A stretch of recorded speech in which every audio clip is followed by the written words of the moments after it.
นุนโดยเครื่องปรับอากาศ Star Air ร้อนแค่ไหนก็เอาอยู่ยาแคปซูลขมิ้นชันอุ้ยอันบรรเทาการท้องอืดท้องเฟ้อบางกรณีเท่านั้นนะครับที่ฉุกเฉินจริงๆเราจะออกไปช่วยเหลือนะครับปัญหาเนื่องจากว่าเราเจอพิษราคาน้ำมันแพงมากนะครับเงินที่เรามาผ่อนค่างวดรถเติมน้ำมันเนี่ยเป็นเงินมาจากทีมงานที่ทำงานประจำหมดทุกคนนะครับช่วยกันซัพพอร์ตตรงนี้ครับไม่ไหวแล้วครับเพราะว่าแย่นะครับราคามันขึ้นเอาเนี่ยครับก็ฝากหน่วยงานรัฐด้วยนะครับเป็นบางกรณีเท่านั้นนะครับที่ฉุกเฉินจริงสวัสดีครับต้อนรับทุกท่านเข้าสู่รายการถกไม่เถียงครับก็เป็นเสียงสะท้อนที่เราเปิดไปนะจากพี่ๆกู้ภัยแล้วครับต้องเลือกแต่เคสสำคัญฉุกเฉินจริงๆถึงจะตัดสินใจเอารถออกนะครับเพราะว่ามันมีค่าใช้จ่ายแพงเหลือเกินก็ไม่ไหวก่อนหน้านี้ก็น้ำมันก็ไม่ค่อยมีตอนนี้น้ำมันมีแล้วนะครับแต่แพงจริงๆคุณผู้ชมครับแต่ผมขอพูดประโยคนี้ก่อนนะครับหยุดยิงกี่โมงนี่คือภาษาของวัยรุ่นนะที่เขาแซวกันนะครับแต่เรื่องนี้ไม่ใช่เรื่องตลกเลยนะฮะก็คือเมื่อวานนี้จัดรายการไปแล้วบอกว่าโอ้เป็นมิติที่น่าจะไปในทิศทางที่ดีเพราะประธานาธิบดีโดนัลด์ทรัมป์ของสหรัฐอเมริกาบอกโอเคทำข้อตกลงกันแล้วนะกับอิหร่านผ่านปากีสถานบอกว่าเราจะยุติการยิงก่อนชั่วคราวเนี่ยอย่างน้อย2 สัปดาห์เปิดช่องแคบฮอร์มุสแล้วเดี๋ยวสันติภาพเส้นทางนี้ค่อยๆคุยกันเป็นสัญญาณที่ดีมากแต่ปรากฏว่าหลังจากนั้นไม่กี่ชั่วโมงคุณผู้ชมเอาแบบตรงๆเลยอิสราเอลเปิดฉากถล่มเลบานอนฮะคุณผู้ชมทำให้อิหร่านบอกเฮ้ยคุณผิดข้อตกลงนี่เลยปิดช่องแคบฮอร์มุสทันทีฮะอ้าวถล่มเลบานอนแล้วเกี่ยวอะไรกับอิหร่านเดี๋ยวเล่าให้ฟังคุณผู้ชมแต่เกี่ยวข้องแน่นอนและสันติภาพมันจะเกิดขึ้นได้หรือเปล่าครับถ้าเป็นอย่างนี้มีนักจิตวิทยาก็ออกมาแฉด้วยนะครับแฉว่าประธานาธิบดีโดนัลด์ทรัมป์อาจจะมีภาวะสมองเสื่อมทำให้ทรัมป์ดูก้าวร้าวคุมตัวเองไม่อยู่นี่คือเหตุการณ์ที่เกิดขึ้นที่ต่างประเทศเดี๋ยวจะไล่เรียงกันทีละประเด็นแต่ตัดภาพมาที่ประเทศไทยสมรภูมิพลังงานในบ้านเรากันหน่อยนะครับก็เป็นข่าวดีฮะที่มีการลดน้ำมัน2 บาทกว่า2 บาท14 สตางค์ต่อลิตรนะฮะสำหรับกลุ่มดีเซลแต่แค่2 บาทเท่านั้นคุณผู้ชมครับหลายคนบอกเฮ้ยมันต้องมากกว่านั้นสิลดไปไม่เท่าไหร่มีข่าวเล่าข่าวลือออกมาว่าโรงกลั่นเนี่ยส่งสัญญาณจะขู่ฟ้องรัฐบาลฮะฐานแทรกแซงราคาขณะที่ยอดใช้น้ำมันลดหวบนะฮะที่ออกมาจากโรงกลั่นเฮ้ยโอ้โหตัวเลขดีปกติมันอยู่ที่ประมาณ60 กว่าล้านลิตรใช่ไหมดีเซลมันเพิ่มขึ้นไปประมาณ80 กว่าล้านลิตรในช่วงที่มันตึงเครียดไปมาตอนนี้ตัวเลขออกมา40 กว่าล้านลิตรเท่านั้น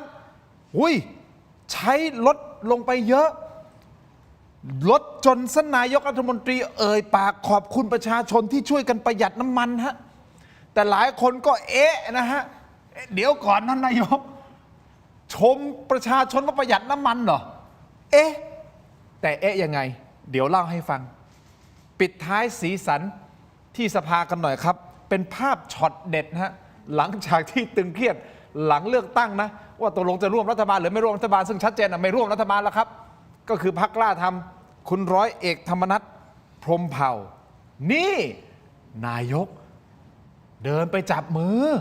พร้อมกับท่านสุชาติชมกลิ่นท่านชาดาไทเศรษฐ์นี่เดินมาเพราะมาหาเลยนะมาหาถึงที่โต๊ะเลยนะคุณผู้ชมก็เป็นภาพชื่นมื่นแล้วกันแต่ขณะเดียวกัน44 สสของพรรคประชาชนเขาบอกนับถอยหลังนะว่าไอ้ครั้งที่มาเข้าสภาครั้งนี้แถลงนโยบายของรัฐบาลเนี่ย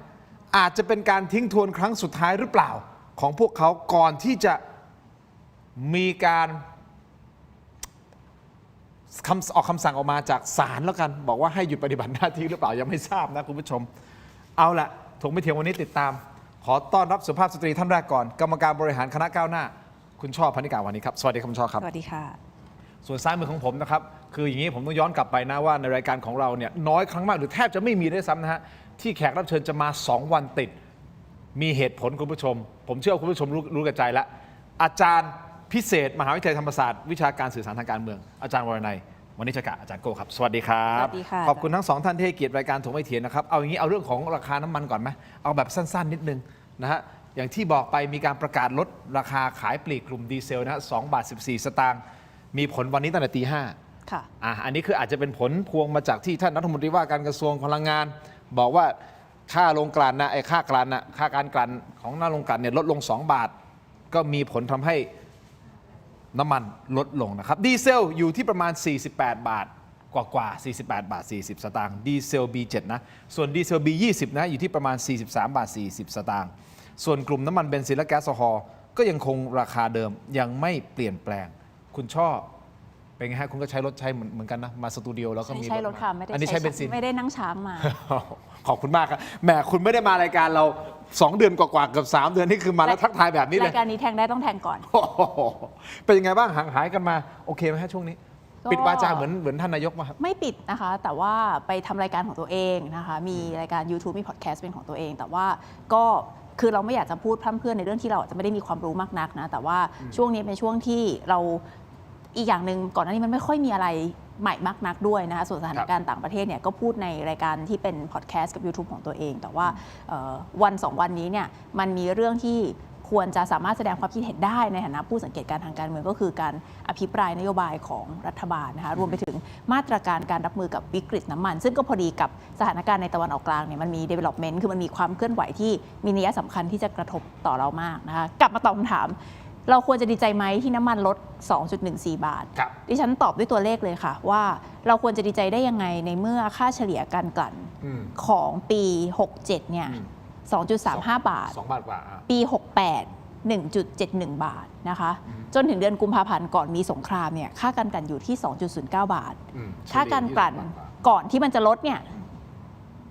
18 บาท จาก 2 บาทกว่ามันขึ้นไป 18 ใช่ค่ะ 2 บาทกว่าขึ้นไป 18 นะคะ แล้วพอไปเจรจาแล้วลดลงมาได้ 2 บาท ดิฉันก็ถามกลับว่าควรที่จะดีใจไหม ดิฉันเนี่ยอาจจะไม่ได้มีความรู้มากนักนะคะในด้านของการคิดค่า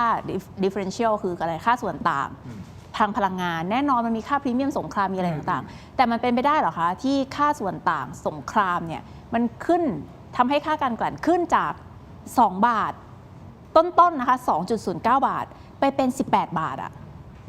เพราะฉะนั้นนี่มันคือไอ้ลดลงมา 2 บาทเนี่ยเขาเรียกเศษเนื้อข้างเคียงนะคะแล้วก็ดิฉันคิดว่าประชาชนชาวไทยก็ติดตามข่าวนะคะแม้ว่าค่าไฟจะแพงน้ำมันจะแพงแต่เน็ตมี เพราะฉะนั้นก็ติดตามข่าวสารแล้วก็เช็คได้ว่าอะไรมันเป็นอะไร นี่ขนาดแค่ 2 บาทนี่คือโรงกลั่นก็ขู่ จะฟ้อง คุณมัวจะฟ้อง ก็เห็นวันนี้มีการเปิดชื่อดิฉันคงพูดได้เพราะเขาออกมาแถลงเองแล้วคือทางบางจากก็ออกมาเปิดเผยว่า เดี๋ยวจะมีข้อมูล ยืนยันว่าไม่ได้เป็นเด็กดื้อเป็นเด็กดีเข้าใจทุกอย่างก็เลยไม่รู้ว่าตกลงมันมีการโบยไปโบยมาอย่างไร แต่ข้อที่จริงที่ปรากฏก็คือค่าการกลั่นมันลดมา 2 บาทจริงนะคะหน้าปั๊มลด 2.14 บาทนะคะแต่ค่าการกลั่นที่มันขึ้นไปก่อนหน้านี้มันคือขึ้นไป 17 บาทไงนั่นคือข้อเท็จจริง นั่นคือข้อเท็จจริงนะคะ ก็เลยตั้งคำถาม ส่วนโรงกลั่นไหนพอใจไม่พอใจใครเป็นไอ้โม่งอันนี้ก็ติดตามกันแล้วกันนะคะดิฉันไม่อยากโดนฟ้อง โอเคเดี๋ยวคงขยายความเพิ่มเติมเรื่องของแถลงนโยบายด้วยเดี๋ยวคุณชอบแสดงความคิดเห็นได้เต็มที่เลยนะฮะว่าท่านนายกรัฐมนตรีท่านแถลงแล้วนะครับเรามีความเชื่อมั่นในการบริหารงานของรัฐบาลมากน้อยแค่ไหนหลังจากฟังท่านนายกนะครับคุณผู้ชมแต่ผมขออนุญาตตัดภาพไปที่สิ่งที่เราพูดคุยเมื่อวานนี้อาจารย์เรายังคุยกันเลยนะว่าประธานาธิบดีโดนัลด์ทรัมป์เนี่ยจะยุติสันติจริงๆไหมที่ไม่ไปยิงอิหร่าน2 อาทิตย์อย่างที่ท่านบอกแล้ววันนี้ยังคุยกันอยู่เลยเฮ้ยมันมีความไม่แน่ไม่นอน ไม่แน่ไม่นอนแล้ววันนี้มันเกิดขึ้นแล้วแต่ไม่ใช่ประธานาธิบดีโดนัลด์ทรัมป์ไปถล่มเลบานอนแต่เป็นอิสราเอลแต่เป็นเนทันยาฮูอย่างนี้อาจารย์มองไงคือเราต้องวิเคราะห์จุดประสงค์ของการทำสงครามของแต่ละฝ่ายใช่ไหมครับปกติเราจะพูดถึงเรื่องนิวเคลียร์เราจะพูดถึงเรื่องช่องแคบเราจะพูดถึงเรื่องบ่อน้ำมัน เราจะพูดถึงการเปลี่ยนแปลงระบอบการปกครอง อันนี้เราพูด4ประเด็นนี้จากโดนัลด์ทรัมป์กับอิหร่านแต่เรายังไม่เคยวิเคราะห์กันแน่ชัดเลยว่าจุดประสงค์ของอิสราเอลนั้นคืออะไรนะครับตอนนี้อิสราเอลยังยิงเลบานอนอยู่2 อาทิตย์ที่แล้วเนทันยาฮูก็ประกาศว่าพื้นที่ตอนใต้ของเลบานอนที่อิสราเอลได้ยึดไว้เนี่ยเขาจะไม่ถอยจากพื้นที่ตรงนี้เขาจะยึดถาวรเลยและสิ่งที่เกิดขึ้นกับเลบานอนเดือนหนึ่งที่ผ่านมาเนี่ยอิสราเอลสามารถทำได้เพราะว่าอิหร่านนั้นไม่สามารถที่จะส่งทรัพยากรส่งอาวุธไปให้เอสบอลละที่เลบานอนได้เพราะว่าบีซีกับสงครามตรงนี้อยู่นะครับเพราะฉะนั้นคำถามจึงมีอยู่ว่าอ้าวคุณรบกับ อิหร่านไม่ใช่หรือคุณไปทำอะไรที่เลบานอน นั่น มันมี 2 คำตอบคำตอบแรกก็คือง่ายๆ เขาต้องการจัดการกับเฮสบอลเลาะห์เพราะเฮสบอลเลาะห์นี่เป็นฝ่ายที่จะมาช่วยเหลือชาวปาเลสไตน์ที่กาซาและเฮสบอลเลาะห์นี่ก็รับอาวุธทรัพยากรจากอิหร่านนั่นคือเหตุผลทางการเมือง แต่นะครับมันมีนัยยะอีกนัยยะหนึ่งก็คือศาสนาที่เราไม่ค่อยได้พูดถึงกัน แต่มันก็เป็นความจริงที่เกิดขึ้น นั่นก็คือต้องเข้าใจกันก่อนว่าเนทันยาฮูนี้เป็นไซออนิสต์พรรคร่วมรัฐบาลของเขา2 พรรคหลักพรรคหนึ่งชื่อว่าพรรคพลังยิวอีกพรรคหนึ่งชื่อว่าพรรคศาสนาไซออนิสต์แค่ชื่อทั้ง2 พรรคก็น่าจะรู้แล้วว่าสุดโต่งขนาดไหน ก็คือ Jewish ก็คือเป็นทั้ง Jewish ทั้ง Zionist ทีนี้เนี่ยเขาเชื่อเรื่อง Greater Israel อิสราเอลที่ยิ่งใหญ่กว่าอิสราเอลที่ยิ่งใหญ่กว่าที่เขาเชื่อว่าเป็นดินแดนศักดิ์สิทธิ์ที่พระเป็นเจ้าสัญญาว่าจะให้กับเขา ซึ่งมันไม่ใช่แค่อิสราเอลปัจจุบัน มันกินไปตอนใต้ของเลบานอน มันกินไปตรงตะวันตกของจอร์แดน มันกินเข้าไปในแหลมไซนายของอียิปต์ซึ่งอิสราเอลก็ได้แล้วบางส่วน เพราะฉะนั้นความสำคัญของมันก็คือด้วยการเมืองภายในด้วยพรรคร่วมด้วยความเชื่อของเนทันยาฮูและคนอิสราเอลเยอะแยะด้วยต่างๆนานา ครับ เพราะฉะนั้นสักวันหนึ่งจะต้องเอา Greater Israel ให้ได้ แต่นะครับถ้าเราจะมองในนัยยะที่บวก ครับ มองในนัยยะที่บวกนะครับก็คือทรัมป์พร้อมที่จะประกาศชนะสงครามได้ทุกเมื่อเขาประกาศไปแล้วประมาณ150 ครั้งเอางี้แล้วกัน แต่ยังหาทางลงไม่ได้ แต่มองว่าเนทันยาฮูถึงเวลาแล้วเขาก็ประกาศชัยชนะได้ ถ้าเขาสามารถที่จะยึดภาคใต้ของเลบานอนไว้เป็นถาวรเขาพูดกับพรรคร่วมเขาได้ เขาพูดกับประชาชนเขาได้ว่าเราได้ก้าวไปอีกก้าวหนึ่งแล้วในการให้ประสบความสำเร็จ Greater Israel นี่ก็คือทางลงของเขา แต่อิหร่านจะยอมหรือไม่ยอม ซึ่งตอนนี้อิหร่านเหมือนไม่ยอม ไม่ยอม เพราะว่าคุณยิงใส่เลบานอนใช่ไหมเราจะเปิดช่องแคบตอนนี้เราปิดเลย เพราะฉะนั้นณตอนนี้มันยืดเยื้อเพราะว่าเนทันยาฮู คนเดียวไม่ใช่ทรัมป์แล้ว แต่ผมมีทฤษฎี ครับ สมคบคิดนะ สั้นๆนิดเดียวแต่ยังไม่ต้องตอบกันผมถามทิ้งไว้หน่อยเดี๋ยวถามคุณช่อในประเด็นนี้ด้วย มันก็เกิดคำถามว่าเอ๊ะ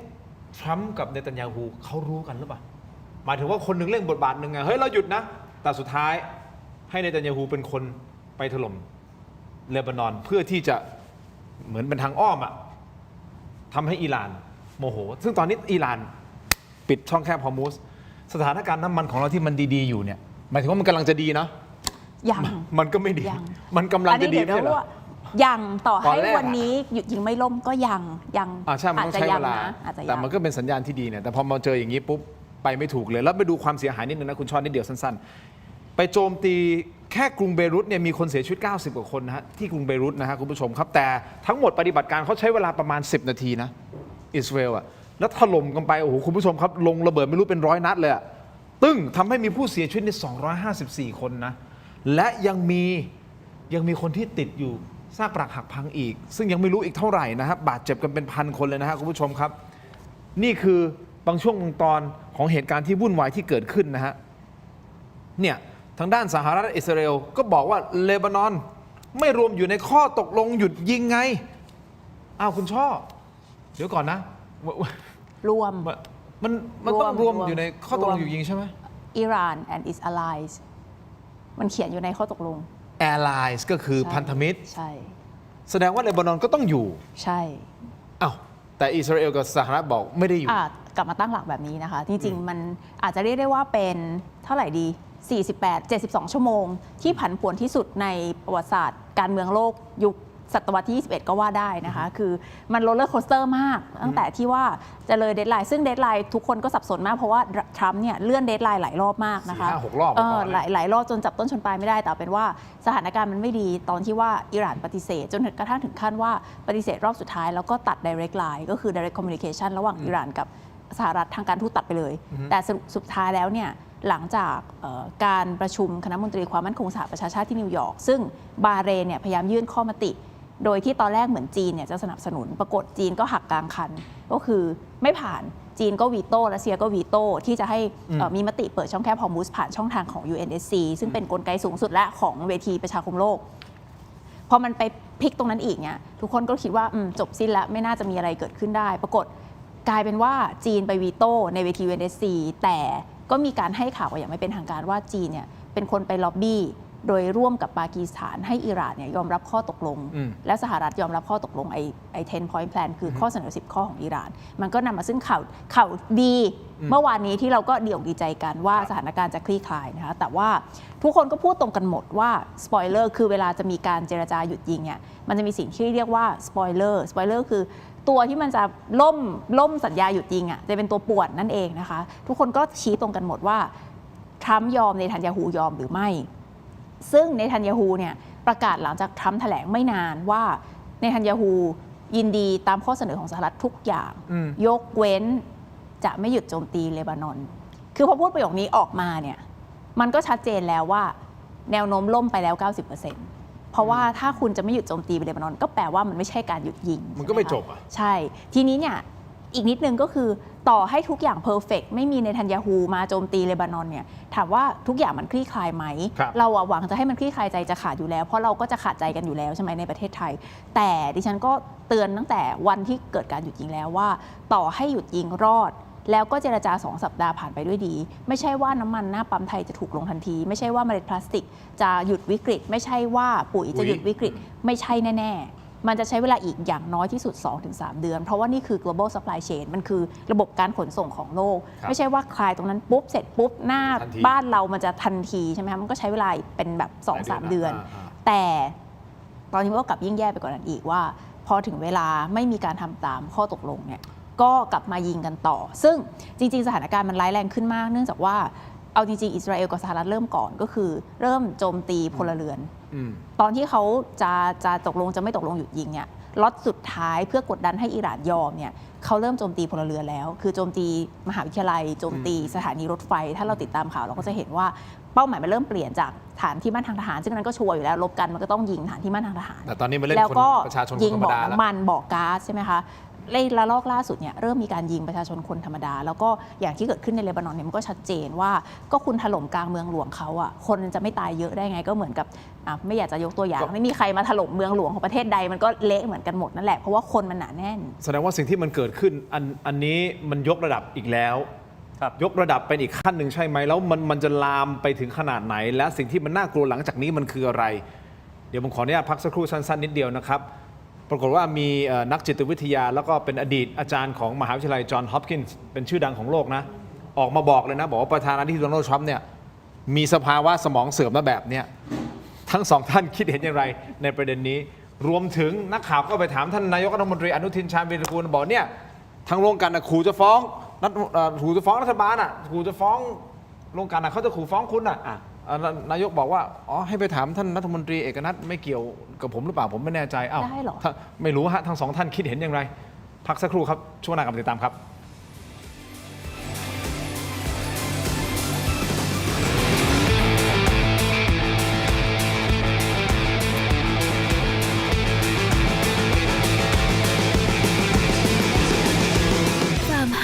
Royal Bread สไลซ์หนาเนื้อนุ่มหอมที่สุดของ Farmhouse ยกระดับความอร่อยง่ายๆได้ทุกวัน Farmhouse Royal Bread Everyday Bread ส่งตรงความสดชื่นถึงบ้านคุณกับมะยงชิดลูกใหญ่คัดพิเศษจากสวนเนื้อฉ่ำหวานอมเปรี้ยวเปลือกบางสั่งซื้อได้ที่เว็บไซต์และแอปพลิเคชัน Thailand Postmart ตัวท็อปใกล้ๆส่งให้ถึงมือแชมป์เซียนขจัดคราบประสิทธิภาพพลังแชมป์ผ้าขาวสะอาดรีดง่ายไร้กลิ่นอับกลิ่นหอมถนอมใยผ้าไม่เปลืองแรงขยี้เริ่มต้นที่10 บาทหาซื้อได้ที่ CJ มอทุกสาขาส้มสายน้ำผึ้งจากอำเภอฝางจังหวัดเชียงใหม่คัดเกรดคุณภาพสดจากสวนถึงมือเปลือกบางเนื้อแน่นหวานฉ่ำวิตามินซีสูงสนใจสินค้าสั่งซื้อได้ที่เว็บไซต์และแอปพลิเคชัน Thailand Postmart ตัวท็อปใกล้ๆส่งให้ถึงมือส้มสายกรอบอร่อยกับโรตีกรอบจิ๋วหอมหวานทานเพลินแค่ฉีกซองก็พร้อมอร่อยแล้วหวานกำลังพอดีคำเดียวไม่เคยพอพิเศษสุดปกติถุงละ49 บาทวันนี้3ถุงเพียง100 บาทสนับสนุนโดยแอปวันดีคอนเทนต์จริตไทยเพื่อคนไทยดาวน์โหลดได้แล้ววันนี้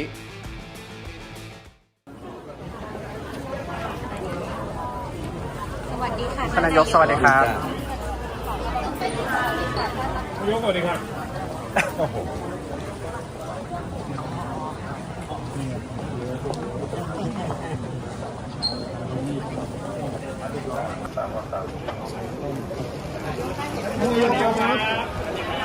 านนายกสวัสดีค่ะรัฐมนตรีสวัสดีค่ะ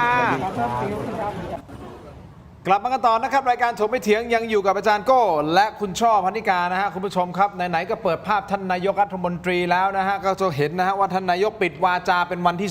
2ไม่พูดไม่ให้สัมภาษณ์กับนักข่าวนะครับก็ฝ่าวงล้อมนะขึ้นไปห้องประชุมทันทีนะครับคุณผู้ชมครับคืออย่างนี้ไหนๆพูดถึงท่านนายกรัฐมนตรีแล้วนะครับเอาประเด็นเรื่องของโรงกลั่นกันนิดนึงนะฮะเพราะว่าเราก็เล่าไปแล้ว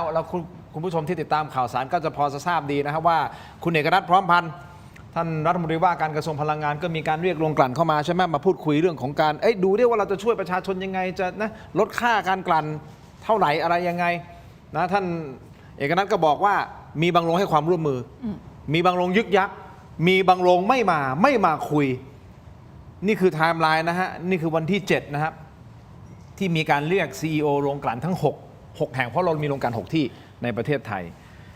คุณผู้ชมพอต่อมาวันที่8คือเมื่อวานนี้ก็เลยมีข่าวลือออกมาบอกว่าบางโรงกลั่นไม่พอใจและกำลังเตรียมที่จะฟ้องร้องรัฐบาลที่เหมือนจะเข้าไปแทรกแซงโดยไม่มีอำนาจอะไรหรือเปล่าแต่ล่าสุดวันนี้ครับ The Standard Wealth นะก็เป็นสื่อรายงานข่าวบอกว่าบางจากไม่ส่งตัวแทนเข้าพบรัฐมนตรีว่าการกระทรวงพลังงานท่านเอกนัทพร้อมพันธ์เหตุผลที่ไม่เข้าพบก็คือเพราะยังไม่สามารถรับปากโดยพลการได้ต้องไปหารือกับบอร์ดหรือผู้ถือหุ้นก่อนและยังมีรายงานอีกนะครับว่า SPRC ซึ่งเป็นผู้ถือหุ้นต่างชาติ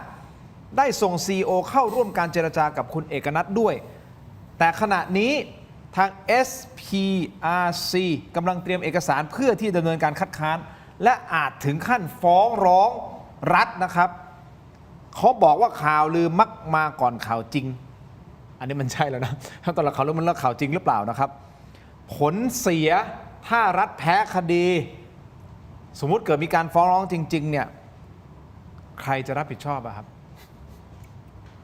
ถ้ามันเป็นอย่างนั้นจริงถ้ามันฟ้องได้จริงแล้วถ้าสมมติเกิดแพ้จริงใครรับผิดชอบคุณชอบมีไหมประเด็นคืออย่างนี้นะคะตั้งแต่ก่อนที่จะมีการบังคับใช้กฎหมายตัวนี้กับโรงกลั่นเนี่ยมีการคาดเดาเชิงวิตกกังวลกันอยู่ระดับหนึ่งแล้วนะคะในหมู่นักวิเคราะห์แล้วก็ผู้สื่อข่าวสายเศรษฐกิจว่าตัวกฎหมายนี้ซึ่งบังคับใช้คือมันเป็นกฎหมายเก่ามากปี 2516 นะคะที่บัญญัติว่ารัฐบาลเนี่ยถ้าอยู่ในภาวะขาดแคลนน้ำมัน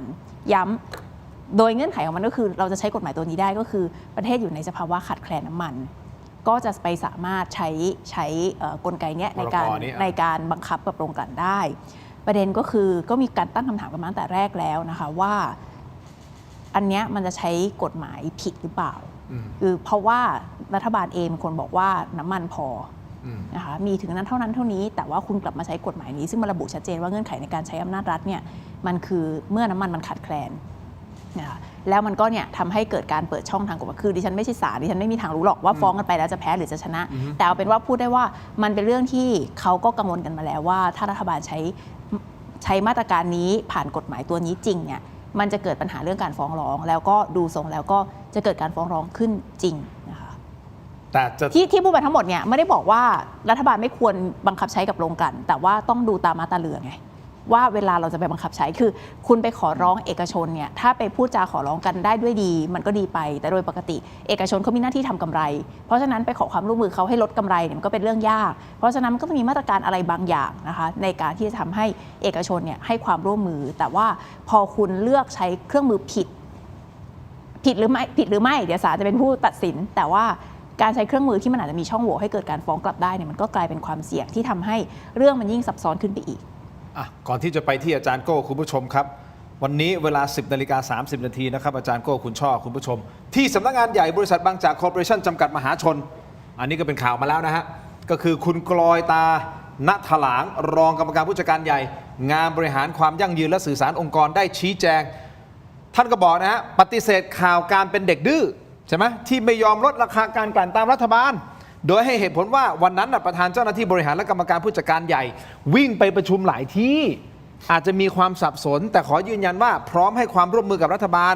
ไม่ได้เป็นเด็กดื้อแต่เป็นเด็กน่ารัก ส่วนนายกวันนี้อย่างที่บอกว่าไอ้เรื่องนี้มันเกี่ยวข้องกับนายกยังไงกับการปิดวาจา มีนักข่าวไปถามเรื่องโรงกลั่นจะฟ้องท่านนายกว่ายังไงท่านนายกบอกว่าขอให้ไปถามคุณเอกนัทพร้อมพันธ์รัฐมนตรีว่าการกระทรวงพลังงาน ความหมายคือผมไม่ตอบผมไม่พูดมันอาจจะมาจากการปิดวาจาหรือเปล่านึกออกว่าไม่เกี่ยวผมไม่ตอบเรื่องนี้ไปถามท่านเอกนัทในมุมของการสื่อสารทางการเมืองอันนี้มันแปลว่า2 ประเด็นนะครับประเด็นแรกก็คือว่าสังเกตให้เห็นว่าคุณอนุทินเนี่ยการบริหารเหมือนคุณประยุทธ์ยังไงนั่นก็คือแจกงานกระจายงาน และก็ให้คนที่ได้รับการแจกนั้นก็ไปรับผิดชอบตัวเองนั้นก็ลอยตัวเพราะฉะนั้นมองอย่างนั้นเลยเหรอไม่ใช่มองอย่างนั้นครับข้อเท็จจริงมันเป็นอย่างนั้นคือบริหารแบบเดียวกันคุณอนุทินพูดเองว่าคุณประยุทธ์เป็นนายกที่เป็นไอดอลของเขาเป็นนายกที่เก่งที่สุดที่เขาเคยทำงานด้วยเพราะฉะนั้นไม่แปลกที่จะมีวิธีการบริหารคล้ายคลึงกันนั่นหมายความว่าเหตุอันนี้เรื่องนี้ผมไม่เกี่ยวแล้วโยนให้รัฐมนตรีพลังงานอย่างนั้นเลยเหรออย่างนั้นเลยครับแต่ทีนี้อันนั้นก็คือเล่าข้อเท็จจริงให้ฟังต่อไปนี้ก็คือการวิเคราะห์การวิจารณ์โดยเฉพาะยามวิกฤตนะครับคุณจะกระจายแบบนั้นไม่ได้ยามวิกฤตคุณต้องรวมศูนย์มาที่ผู้นำสูงสุดนั่นก็คือนายกต้องเป็นผู้ที่ตอบได้ทุกคำถามแก้ได้ทุกปัญหาชนได้ทุกเรื่องและรับผิดชอบในทุกเรื่องเพราะว่าคุณในฐานะนายกคุณต้องเรียกความเชื่อมั่นและความไว้วางใจจากประชาชนให้ได้ถ้าคุณไม่เปิดปากพูดถ้าคุณโบยไปที่คนอื่นถ้าคุณตอบไม่รู้ซึ่งนายกมันยังไม่ได้พูดแบบนั้นผมจำมาจากพลเอกประวิตรแต่ไม่เป็นไรช่างมันถ้าคุณเป็นแบบนั้นความไว้วางใจก็ไม่มาความเชื่อมั่นก็ไม่มาเพราะฉะนั้นนายกอนุทินคำแนะนำจากประชาชนคนหนึ่งควรที่จะเปลี่ยนวิธีการบริหารโดยเฉพาะอย่างวิกฤตประเด็นแรกประเด็นที่2นะครับสังเกตไหมครับว่าเชิญโรงกลั่นมาเขาจะมาไม่มาก็เรื่องของเขาและเขามีการตอบไปว่าก็ยุ่งวิ่งไปประชุมที่อื่นเราเป็นเด็กน่ารักนะและก็จะมีการอาจจะฟ้องอีกและท่าทีของรัฐบาลก็ดูไม่อะไรเลยก็เอียงกันไปตามที่เขาพูดตามที่เขาว่าทีนี้สิ่งที่อยากจะพูดก็คือรัฐบาลจะต้องมีกระดูกสันหลังมากกว่านี้จะต้องมีความเข้มแข็งมากกว่านี้เริ่มต้นจากนะครับคุณเป็นรัฐบาลที่เข้มแข็งที่สุดมีอำนาจมากที่สุดนอกจากรัฐบาลที่มาจากการทำรัฐประหารโดยเผด็จการคุณคุมทั้งสภาล่างทั้งสภาบนองค์กรอิสระไม่แตะคุณกองทัพไม่รัฐประหารคุณตุลาการไม่ยุบตุลาการไม่ถอดถอนแถมลูกอัยการสูงสุดยังเป็นสสพรรคคุณไม่มีใครเข้มแข็งเท่าคุณแล้วเพราะฉะนั้นมีความเข้มแข็งที่จะต่อสู้เพื่อประชาชนมั่งโรงกลั่น6 โรงกลั่นคุณต้องสามารถที่จะแสดงความเข้มแข็งเรียกมาคุยได้สั่งได้ออกกฎหมายได้ออกมติมาได้โดยไม่ต้องเกรงกลัวว่าเขาจะฟ้องเพราะว่าคุณถืออำนาจรัฐอยู่และคุณทำเพื่อประชาชนถ้าเขาจะฟ้องและถ้าคุณทำเรื่องนี้ประชาชนจะช่วยเป็นแบ็คให้คุณจะช่วยหนุนหลังให้คุณนี่คือการบริหารอย่างมีวิสัยทัศน์มีความกล้าหาญมีเจตจำนงทางการเมืองที่แน่ชัดและประชาชนจะออกมาเป็นแบ็คให้คุณเองแต่ถ้าคุณบริหารแบบว่ากระจายออกไปฉันไม่รับผิดชอบบวกกับไม่เข้มแข็งกับกลุ่มที่อาจจะเป็นต้นเหตุของการกักตุนอาจจะแล้วประชาชนจะพึ่งใครก่อนที่จะไปกลับที่คุณช่อนะเอาอย่างนี้อาจารย์กำลังจะบอกว่าคุณอนุทินต้องรับมากกว่านี้คุณต้องเป็นผอ.สบก.คุณจะต้องเป็นคุณแต่งตั้งตัวเองไปเลยแล้วผมมองมุมกลับได้ไหมว่าท่านอาจจะมองว่าเฮ้ยไอ้คนที่รับผิดชอบก็กระทรวงพลังงานให้คนที่รับผิดชอบเต็มๆได้เป็นคนสื่อสารไม่ดีกว่าแล้วไปถามท่านเอกนัทเลยดีกว่าไม่ได้เป็นการปัดนะแต่หมายถึงว่าเป็นการโยนก็ตามแล้วมันดีกว่าไหมล่ะคุณชอบคิดอย่างไรโทษทีไม่รู้สึกว่าเป็นคำตอบที่เกเรมากเลยโทษทีเฮ้ยเราถกกันได้เถียงกันได้ไม่มีปัญหาอันนี้สังคมประชาธิปไตยเราไม่ได้ยืนยันอะไรนะเราแค่วิเคราะห์กับพิธีกรคุณชอบต่อจากอาจารย์นะคะคือดิฉันคิดว่าวันนี้เห็นด้วยว่าเราเห็นเงาของพลเอกประยุทธ์ซึ่งคุณอนุทินอาจจะตั้งใจเพราะว่าฐานคะแนนฐานเสียงที่คุณอนุทินต้องการก็คือฐานของพลเอกประยุทธ์นี่แหละเขาเคยพูดใช่อันนี้ก็เป็นเรื่องที่เขาก็ตั้งใจเปิดเผยแล้วก็ไม่ได้เรื่องผิดอะไรนะคะแต่ว่ามันเริ่มจะคล้ายกันจนน่ากลัวนะคะดิฉันเนี่ยเห็นวันนี้แถลงนโยบายเนี่ยแล้วก็อาจารย์วีรยุทธ์เนี่ยอภิปรายพูดถึงเรื่องโควิดเนาะมันใช่จริงๆก็คือ สถานการณ์การแถลงนโยบายของรัฐบาลณวันเนี้ยเหมือนสถานการณ์แถลงนโยบายของรัฐบาลประยุทธ์ณวันนั้นที่มีสถานการณ์โควิดหรือว่าการจัดงบประมาณในช่วงโควิดคืออะไรรู้ไหมคะคือเรารู้สึกเหมือนกับประเทศไม่ได้สะท้อนให้เห็นว่า มัน เขา ไม่ได้ รู้สึก สะ ว่า ท้ มัน อน วิกฤตจริงๆ มันไม่ได้สะท้อนเลย แล้วก็ยิ่งไปกว่านั้นอีกนะอันนี้เนี่ยดิฉันคิดว่าต้องพูดกันให้ชัดแล้วก็อยากให้ย้อนกลับไปฟังคำอภิปรายของคุณเฮงณัฐพงศ์หัวหน้าพรรคประชาชนซึ่งอาจจะเป็นคำอภิปรายสุดท้ายของเขาในสภานะคะก็คือรัฐบาลนี้กินรวบด้วย5คลัสเตอร์อย่างที่อาจารย์บอกคือคุณมี5 คลัสเตอร์ใช่ไหมเอาอย่างนี้ผมต้องพักนิดเดียวผมขออภัยคุณชอบจำตรงนี้ไว้5 คลัสเตอร์จำคำนี้ไว้คีย์เวิร์ดเดี๋ยวเราขอพักสักครู่สั้นๆนิดเดียวกลับมาให้คุณชอบได้พูดเต็มที่ให้จบตรงนี้เลยนะครับแต่มันยังมีประเด็นเรื่องนี้อยู่นะที่เราบอกว่าไอ้น้ำมันหายไปไหนไอ้โม่งมันมีไหมใช่ไหมฮะพอบอกไม่มีปุ๊บก็ไปจับที่อ่างทองพอบอกไม่มีปุ๊บก็ไปเจอเนี่ยที่ภาคใต้สุราษฎร์ธานี57 ล้านลิตรแล้วล่าสุดนะฮะมาอีกรถน้ำมันอีก 10,000 กว่าคันที่ขนน้ำมันออกมาจากคลังแต่ไม่ได้ไปตามน้ำมันมันไปไหนแล้วฮะคิดเอาคุณผู้ชมครับพักสักครู่แล้วเดี๋ยวกลับมาดูด้วยนะฮะอีกประเด็นหนึ่งตกลงประธานาธิบดีโดนัลด์ทรัมป์สมองเสื่อมจริงหรือเปล่าพักสักครู่ครับ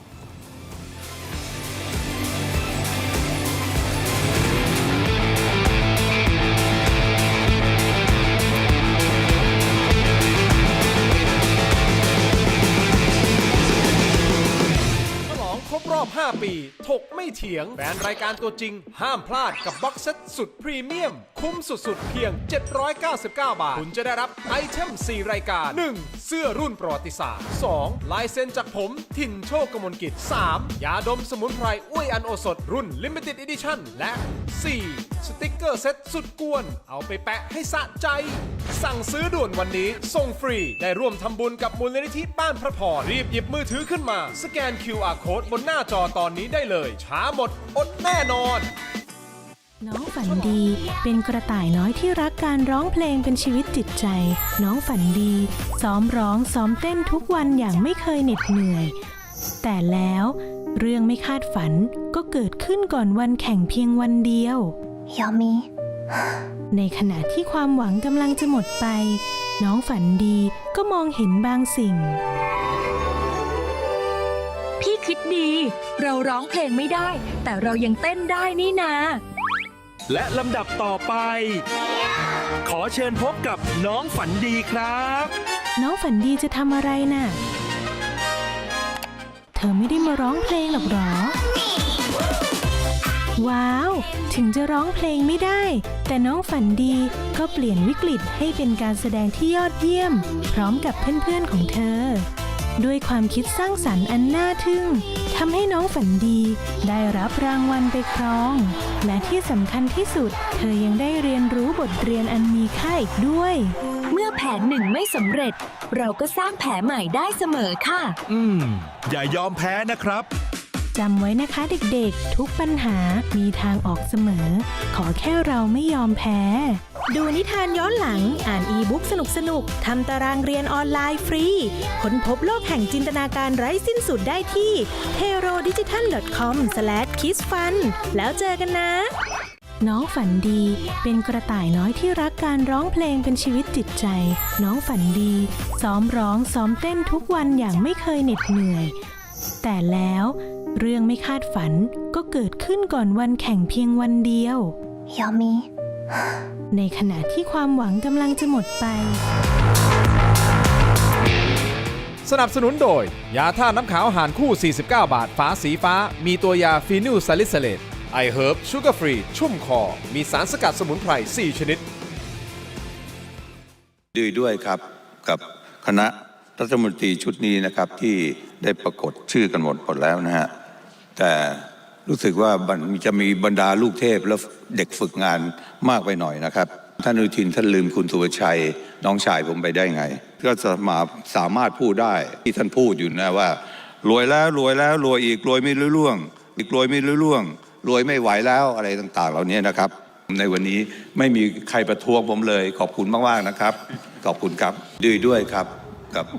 กลับมาต่อนะครับถกไปเถียงช่วงนี้นะฮะยังอยู่กับคุณชอบวณิการและอาจารย์โก้นะครับเนี่ยท่านเสรีพิสุทธิ์เขาสงสัยแปลกทำไมไม่มีใครประท้วงผมเลยก็ไม่ได้มีประเด็นอะไรโอ้โหก็เลยไม่ต้องประท้วงอันนั้นแรงมากนะไอ้ยะ เอางี้คุณชอบต่อเลย5คลัสเตอร์ยังไงเดี๋ยวจะหาว่าผม คือ ขัดคุณ เนื้อหาการอภิปรายของคุณเท้งเนี่ยต้องตั้งใจฟังนิดนึง อ่ะ นี่ก็ตาม สรุป สไต ให้หน่ ล์ อยสรุป พรรคประชาชนก็คือฟังยากนะคะแต่ว่าภาพรวมอย่างนี้ฉันคิดว่าสะท้อนชัดโดยเฉพาะในวิกฤตน้ำมันเนาะก็คือเป็นรัฐบาลที่คุณกินรวบหมดทุกตาแล้วพูดง่ายๆคุณเป็นรัฐบาลเฉพาะตัวคุณเองก็190 เสียงก็มั่นคงมากนะคะไม่พอคลัสเตอร์ที่ 2 คุณยังมีพรรคที่พร้อมร่วมรัฐบาล เมื่อเช้านี้ไม่ใช่การละครไปเรื่อยนะคะ เป็นการละครแบบมีเป้าหมายที่เดินกันไป3คนไปจับมือคุณธรรมนัสเนี่ยมันคือการประกาศชัดเจนว่ามีพรรคที่พร้อมจะร่วมรัฐบาลอยู่เสมอเพราะฉะนั้นพรรคร่วมพรรคอื่นอย่าเรียกร้องมาก ถึงแม้จะเป็นฝ่ายค้านณตอนนี้ เขาไม่ใช่ พรรค ฝ่าย จะเป็น ค้า ฝ่ายค้าน นพรรครอร่วมรัฐบาล ตามในสภาเขาเป็นฝ่ายค้าน โดยพฤติโดยนิตินัย โอเค แต่ถ้าโดยพฤตินัยเนี่ยเขาเรียกพรรครอร่วมรัฐบาล ภาพนี้เหรอที่คุณชอบตี ใช่ ตีความว่านี่ อัน คือ นี้อันนี้ไม่ใช่ทำเพื่อคุณธรรมนัสนะ แต่ คุณอนุทินทำเพื่อประกาศให้พรรคร่วมทั้งหมดรู้ตัวว่า ถ้าลีลาเยอะเรียกร้องเยอะ มีพรรคอื่นนะที่เขาพร้อมที่ อัน จะ นี้มุมการเมืองเลยนะเดี๋ยวให้อาจารย์โกวิเคราะห์ คุณอนุทินเนี่ยไม่มีมุมอื่นอีกแล้วนอกจากมุมการเมือง โอเค คุณเห็น โอเค มุมบริหารประเทศเขาไหมล่ะ โอเค เพราะฉะนั้นนะคะอันที่ 3 คืออะไรอันแรกตัวเขาก็190 เสียงถือว่ามั่นคงประสบความสำเร็จมาก อันที่ 2 มีพรรคพร้อมรอเสียงเป็นรัฐบาลเสมอ เพราะฉะนั้นพรรคร่วมไม่มีพลังต่อรองอะไรเลยถูกไหมคะอันที่ 3 องค์กรอิสระไม่ต้องพูดถึงองค์กรไหนบ้างนะคะที่เพิ่งผ่านการเลือกตั้งมาหมาดๆเนี่ยนะคะเราก็เห็นความเละเทะองค์กรอิสระอื่นๆก็เป็นที่รู้กันว่าคลัสเตอร์ที่ 4 เป็นผู้แต่งตั้งนั่นก็คือสภาสูงนะคะคือนอกจากคุณจะมีองค์กรอิสระสนับสนุนแล้วคุณก็ยังมีทั้ง2สภาเพราะว่าสภาล่างก็เป็นของคุณอยู่แล้วสภาสูงซึ่งเป็นผู้แต่งตั้งองค์กรอิสระก็สีเดียวกันอีกนะคะเพราะฉะนั้นเนี่ยทั้งหมดทั้งปวงเนี่ยมันจึงเป็นรัฐบาลที่ดูมีความมั่นคงมีเสถียรภาพสูงจริงๆสูงจริงๆแต่เรากลับไม่เห็นการใช้เสถียรภาพอันมั่นคงนี้เนี่ยคือถ้าย้อนกลับไปรัฐบาลที่แล้วเนี่ยนะคะเขาก็จะบอกว่าเขาเป็นรัฐบาลที่ที่พูดถึงรัฐบาลไหนรักษาการเปล่าไม่ใช่รัฐบาลรักษาการอยู่แป๊บเดียวเราย้อนกลับไปรัฐบาลพรรคเพื่อไทยพรรคเพื่อไทยก็จะบอกว่าภูมิใจขวางคือเขาก็ไม่ได้เสียงเยอะใช่ไหมเขาเสียง100 กว่านะคะแล้วพอต้องมีพรรคร่วมรัฐบาลก็เรียกร้องเยอะแล้วภูมิใจไทยก็ไม่ให้ทำมันก็เป็นสิ่งที่เขาอธิบายว่าทำไมเขาถึงไม่สามารถทำตามนโยบายของตัวเองได้แต่ปัญหาเนี้ยมันไม่เกิดขึ้นในรัฐบาลนี้อันนี้คือแข็งแรงที่สุด แข็งแรงมีพร้อมสับทุกอย่างแต่สิ่งที่ไม่มีก็คือความสามารถในการบริหารประเทศนะคะเพราะฉะนั้นเราจึงคุณเขากำลังแถลงนโยบายอยู่ให้โอกาสเขาหน่อยไหมแถลงนโยบายเสร็จปุ๊บแล้วเขาจะได้แบบจัดโชว์เต็มที่เลยแล้วก่อนหน้าที่จะเป็นรัฐบาลที่มีอำนาจเต็มนี้เป็นรัฐบาลอะไรคะเป็นรัฐบาลรักษาการยังไม่มีเต็มที่ไงบางสิ่งบางอย่างทำไม่ได้ได้ฟังข่าวไหมคะว่ากกต.รอเซ็นอนุมัติเงินที่จะมาช่วยเหลือประชาชนแต่หมึกแห้งแล้วก็ยังไม่ได้เซ็นเพราะฉะนั้นเนี่ยอำนาจมีแต่ไม่ทำรออะไรไม่ทราบกลัวอะไรไม่ทราบที่แน่ๆไม่กลัวประชาชนอดตายที่แน่ๆไม่กลัวว่าประชาชนเดือดร้อนแล้วด่าไม่เป็นไรไม่แคร์เราไม่ได้อคติเกินไปใช่ไหมฮะเดี๋ยวจะหาว่ารายการถามประชาชนในช่องแชทมาด่าแต่รัฐบาลมาด่าแต่รัฐบาลถามประชาชนในช่องแชทเอาดิฉันไปได้ถึงเรื่องว่านายกไม่ตอบคำถามบอกว่าปิดวาจาสัมภาษณ์เดือนอาทิตย์ละครั้งดิฉันพูดตรงๆนะไม่ติดถ้าอาทิตย์ละครั้งนั้นมีคุณภาพคุณดูนายกรัฐมนตรีสิงคโปร์ตอนนี้เนี่ยนายกที่โลกชื่นชมถ้าฝั่งยุโรปก็ต้องนายกสเปนถ้าฝั่งเอเชียนี่คือนายกสิงคโปร์ใช่ไหมคะในประเทศไทยเนี่ยเราพูดถึงนายกสิงคโปร์บ่อยมากในวิกฤตสถานการณ์น้ำมันล่าสุดเนี่ยดิฉันก็คิดว่าเขาเจ๋งมากในการประกาศโป้งเลยตอนที่มีสัญญาหยุดยิงแล้วดิฉันกังวลทั่วโลกกังวลตรงกันว่าเกิดอเมริกาตกลงขึ้นมาจริงๆในข้อตกลง10ข้อที่อิหร่านยื่นเป็นเงื่อนไขหยุดยิงเนี่ยคือให้อิหร่านมีอำนาจในการควบคุมช่องแคบฮอร์มุซซึ่งนี่จะเปลี่ยนเศรษฐกิจโลกเลยนะก็คือไอ้ช่องแคบที่เคยผ่านกันอย่างเสรีเนี่ยต่อไปจะมีการคุ้มครองควบคุมเก็บค่าตกเอาง่ายๆนะคะนายกสิงคโปร์ซึ่งเขาเป็นประเทศที่เขาเรียกว่าเป็น maritime super power คือประเทศเขาก่อร่างสร้างตัวขึ้นมาจากการค้าทางทะเล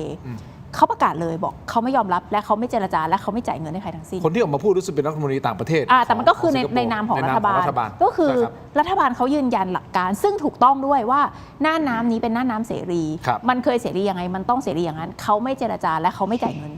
เนี่ยมันคือผู้นำไม่ต้องพูดเยอะไม่ต้องให้สัมภาษณ์ทุกวัน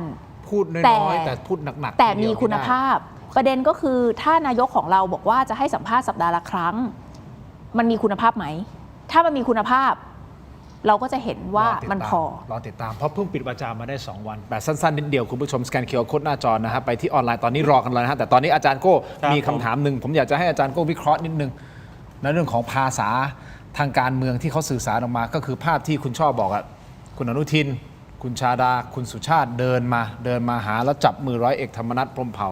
นะครับกับพรรคกล้าทำนี่เขากำลังสื่อสารอะไรทางการเมืองฮะในฐานะที่อาจารย์ก็สอนวิชาสื่อสารทางการเมือง ก็อย่างที่คุณช่อบอกนะครับก็คือว่าถ้าเราพูดถึงอำนาจในสภา เขามี 193 เก้าอี้ถ้านับพรรคร่วมมี 300 เก้าอี้ แต่อำนาจในสภาไม่ได้หมายความว่ามีอยู่แค่นั้น มันมีอำนาจที่มองไม่เห็น แต่ก็มองเห็น อย่างเช่นอันนี้เป็นต้น อำนาจนั้นก็คืออำนาจที่จะส่งสัญญาณให้กับพรรคร่วมทุกพรรค โดยเฉพาะพรรคเพื่อไทยก็พูดไปเลยว่า เราสามารถที่จะสลับคุณออก สลับคนอื่นเข้าได้ตลอด เพราะฉะนั้นอย่าเจรจามากทำตามใบสั่งซะ และไม่ใช่แค่นั้น มันก็เป็นการส่งสัญญาณไปที่แกนนำฝ่ายค้านพรรคประชาชนด้วยว่า คุณเป็นฝ่ายค้านเขาเป็นฝ่ายค้าน แต่เขาเป็นพวกผมไม่ใช่เป็นพวกคุณ เพราะฉะนั้นคุณโดดเดี่ยวดายเพราะฉะนั้นนัดเดียวนก 2 ตัว ส่งสัญญาณซ้าย ส่งสัญญาณขวา แข็งแกร่งเป็นพลังอำนาจมหาศาลอยากเห็นทำแบบนี้กับโรงกลั่นบ้าง อุ้ยฮะคุณผู้ชมไปต่อออนไลน์ครับ YouTube ในเทโรดิจิทัลนะฮะแล้วก็ Facebook อุ้ยนี่ Facebook ถมพิถีหรือสแกน QR Code หน้าจอตอนนี้นะครับ ยังมีภาพแลกวิวาทะกันในสภานะฮะระหว่างคุณเท้งกับคุณหนิมฮะเพราะไปพูดพาดพิงถึงพรรคเพื่อไทยนะคุณเท้งเขาพูดประโยคมาโอ้โหคุณหนิมบอกเฮ้ยคุณพูดอย่างนี้ได้ยังไง พูดอะไรไว้บ้าง วิเคราะห์กันต่อในออนไลน์สารทีวีขอบคุณครับขอบคุณทั้งสองท่านครับขอบคุณครับเจอกันในออนไลน์ถมพิถีครับสวัสดีครับ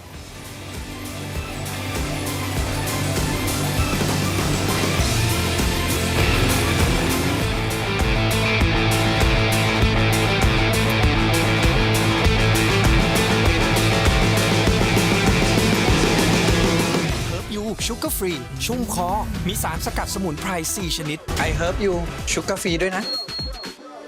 I Herb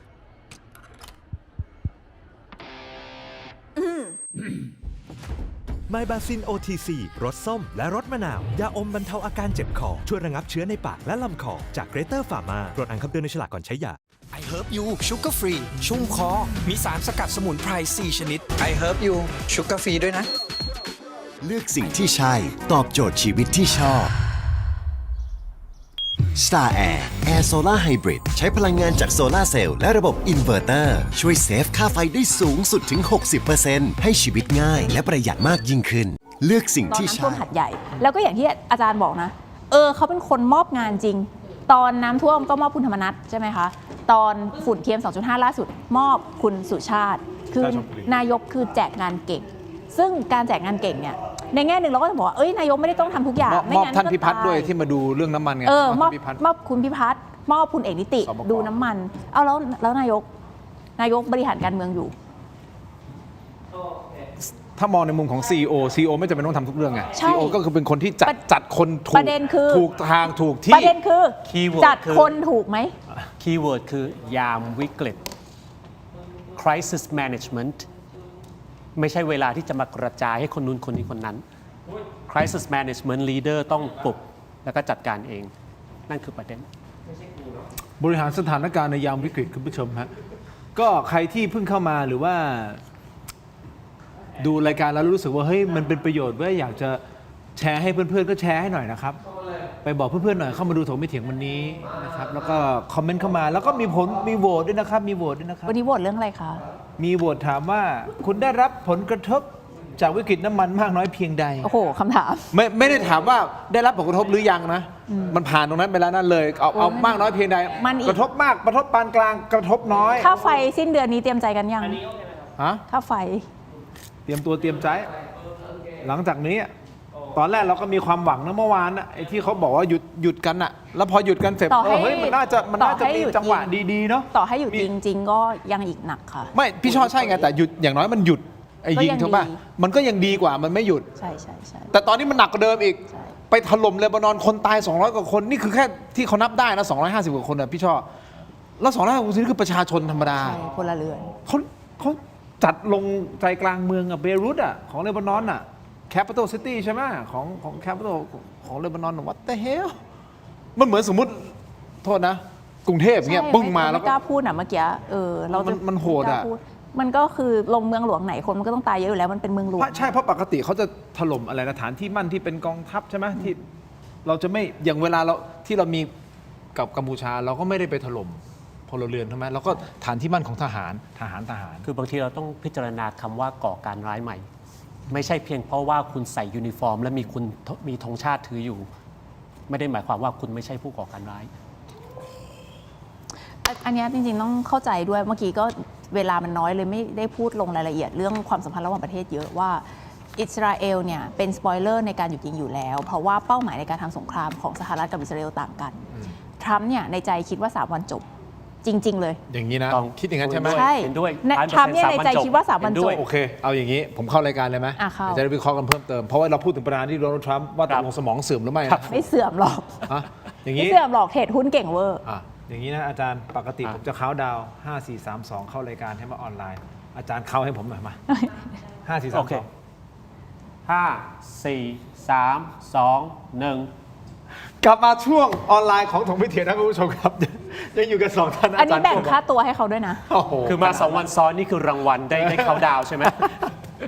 คุณผู้ชมที่ชมรายการอยู่นะฮะก็ยังอยู่กับ2 ท่านนะครับคุณช่อพนิกาวานิชนะฮะกรรมการบริหารคณะก้าวหน้านะครับอาจารย์บรนัยวณิชกะหรืออาจารย์โก้นะครับอาจารย์พิเศษมหาวิทยาลัยธรรมศาสตร์วิชาการสื่อสารทางการเมืองคุณผู้ชมครับคุณผู้ชมที่ชมรายการอยู่ตอนนี้รบกวนช่วยโหวตให้เราหน่อยได้ไหมครับอยากรู้ว่าคุณได้รับผลกระทบจากวิกฤตน้ำมัน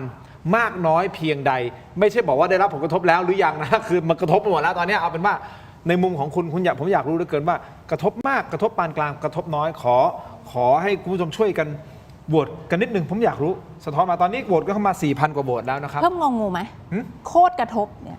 งองูผมว่ากระทบมากนี่ก็คือมันก็ไปในข้อทางโคตรกระทบแล้วอะมากมันเฉยๆโคตรกระทบอย่างเงี้ยเอางั้นเลยโอเคคุณผู้ชมโคตรกระทบนะเอางี้ผมจัดอยู่ในโหมดกระทบมากอยู่โอเคนะครับการสื่อสารทางการเมืองที่อาจารย์กับคุณช่อพูดไปก็เห็นตรงกันก็คือการที่คุณอนุทินเดินมาจับไม้จับมือนั่นหมายความว่าส่งสัญญาณให้กับพรรคร่วมรัฐบาลว่าอย่าหืออย่าอือนะถ้าหือถ้าอือมีโอกาสนะถ้าคุณไปปุ๊บเนี่ยผมมีคนรอเสียบมาเป็นพรรคร่วมรัฐบาลทันทีนะครับเพราะฉะนั้นที่เขาทะเลาะกันก่อนหน้านี้ฮึ่มว่าจะร่วมรัฐบาลหรือไม่ร่วมรัฐบาลเนี่ยสุดท้ายสุดคุณผู้ชมครับก็เป็นภาพเนี่ยนั่นหมายความว่าอะไรไม่มีมิตรแท้และศัตรูที่ถาวรใช่หรือไม่ในวงการการเมืองยกเว้นพรรคประชาชนคือเวลาพูดว่าไม่มีมิตรแท้และศัตรูถาวรเนี่ยเหมือนเรา normalize ความไม่มีกระดูกสันหลังอ่ะก็เลยไม่ค่อยอยากให้พูดเท่าไหร่นะคะแน่นอนมันถ้ามีจุดยืนร่วมกันจุดยืนเปลี่ยนไปมาร่วมกันได้แต่ว่าอย่างน้อยต้องมีจุดยืนก่อนไงส่วนพรรคที่มีจุดยืนอย่างเดียวคือต้องได้ร่วมรัฐบาลอันนี้ไม่เรียกจุดยืนอันนี้เรียกว่ามีความกระหายเก้าอี้เนาะเพราะฉะนั้นเนี่ยดิฉันคิดว่าอันนี้มันก็เป็นส่วนหนึ่งที่ทำให้ระบบตรวจสอบถ่วงดุลของสภาเนี่ยมันเสียคือแน่นอนการที่เราพูดว่าสภาสูงสภาล่างมันโดนรวบไปหมดแล้วเนี่ยมันก็เสียไปแล้วระดับหนึ่งเนาะแต่การที่ฝ่ายค้านเนี่ยก็ไม่ได้จะทำหน้าที่ฝ่ายค้านจริงๆฝ่ายค้านจริงๆเนี่ยดิฉันก็เห็นว่าพรรคประชาธิปัตย์เขาก็ทำหน้าที่แข่งขันนะพรรคประชาชนเนี่ยดิฉันก็คาดหวังว่าเขาก็จะทำหน้าที่อย่างแข่งขันต่อไปนะคะเป็นฝ่ายค้านสมัยที่3แล้วนะคะแต่ว่าพรรคอื่นๆเนี่ยมันก็ต้องถามไม่ต้องพรรคอื่นๆหรอกเอาก็พรรคกล้าทำเนี่ยก็ต้องตั้งคำถามว่าสถานะของพรรคกล้าทำนะวันนี้เนี่ยมันเป็นสถานะที่เป็นประโยชน์กับประชาชนมากน้อยแค่ไหนอย่างไรแต่พรรคประชาชนด้วยความเคารพ10 ท่านที่อยู่ในสภาเนี่ยอาจจะเป็นครั้งท้ายๆหรือเปล่าที่จะได้ยืนอยู่ในสภาก็อะไรจะเกิดต้องเกิดแน่นอนเราไม่คิดว่าการที่สสเสนอกฎหมายแล้วผิดเนี่ยเป็นเรื่องที่ถูกเสนอกฎหมายแล้วกลายเป็นเรื่องผิดจริยธรรมนี่มันเป็นเรื่องที่บ้าบอมากนะคะคุณไปอธิบายกับใครฝรั่งต่างประเทศเขางงกันตาแตกกันหมดนะคะแต่เราก็รู้ว่าความบิดเบี้ยวในระบบของประเทศไทยมันก็เดินทางมาถึงขั้นนี้แล้วนะคะก็เงินกู้เป็นรายได้ก็ยังเกิดมาแล้วนะคะเสนอกฎหมายโดนยุบพรรคก็เกิดมาแล้วเหมือนกันนะคะทั้งที่นโยบายก็ผ่านการประทับรับรองโดยกกต.แต่สุดท้ายกลายเป็นการล้มล้างการปกครองก็เกิดมาแล้วเพราะฉะนั้นสสเสนอเข้าชื่อกฎหมายจะกลายเป็นการผิดจริยธรรมสสร้ายแรงมันก็เกิดขึ้นได้ภายใต้ประเทศไทยในดวงอาทิตย์นี้ก็ไม่มีอะไรที่จะเกิดขึ้นไม่ได้นะคะแต่ว่าดิฉันคิดว่าเขาก็เตรียมการไว้แล้วไม่ว่าจะเป็นตัวแคนดิเดตนายกซึ่งก็ยังมีอาจารย์วีรยุทธ์นะคะที่ยังอยู่แม้ว่าคุณเท้งกับคุณสิริกัญญาคุณไหมเนี่ยอาจจะต้องถูกหยุดปฏิบัติหน้าที่หรือต้องพ้นไปนะคะแล้วก็8 ใน 10เนี่ยเป็นปาร์ตี้ลิสต์เพราะฉะนั้นก็คุณก็จะได้เห็นสสเลื่อนขึ้นนะคะมี2 คนที่จะต้องถ้าเกิดเหตุ ที่จะต้องพ้นจากตำแหน่งจริงๆ2 เขตที่จะต้องเลือกตั้งใหม่ก็คือเขตบ้านดิฉันเองคุณทวิภพเขตบางพลัดบางกอกน้อยนะคะแล้วก็พี่ธีรชัยก็คือเขตหนองจอกมินบุรีนั่นก็คือสิ่งที่จะต้องเกิดขึ้นวันนี้คุณเท้งเลยจัดเต็มแล้วป่ะก็ต้องจัดเต็มตลอดอยู่แล้วซึ่งพอจัดเต็มปุ๊บเนี่ยก็ทำให้พรรคเพื่อไทยก็ไม่แฮปปี้นั้นลุกขึ้นมาแบบซัดกลับเนี่ยเดี๋ยวจัดอะไรยังไงทีมงานเปิดหน่อยได้ไหมเชิญครับ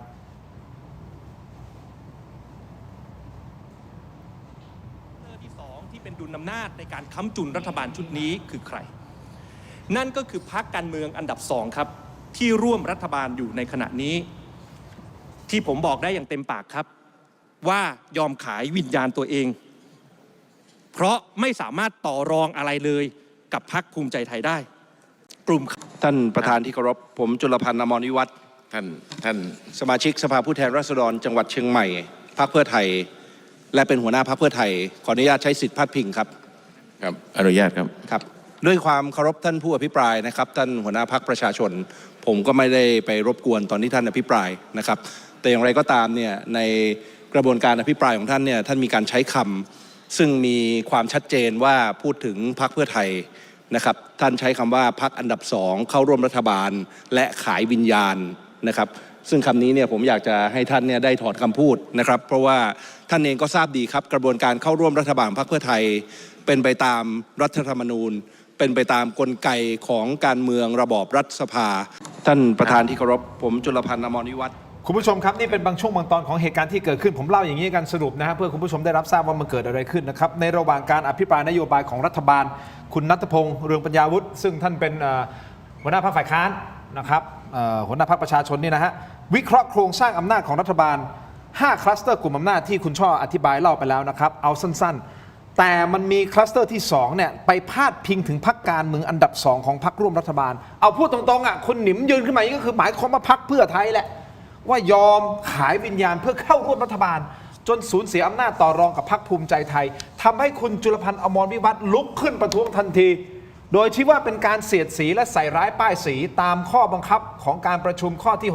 69ยืนยันว่าการเข้าร่วมรัฐบาลเป็นไปตามกลไกประชาธิปไตยไม่ใช่การขายวิญญาณ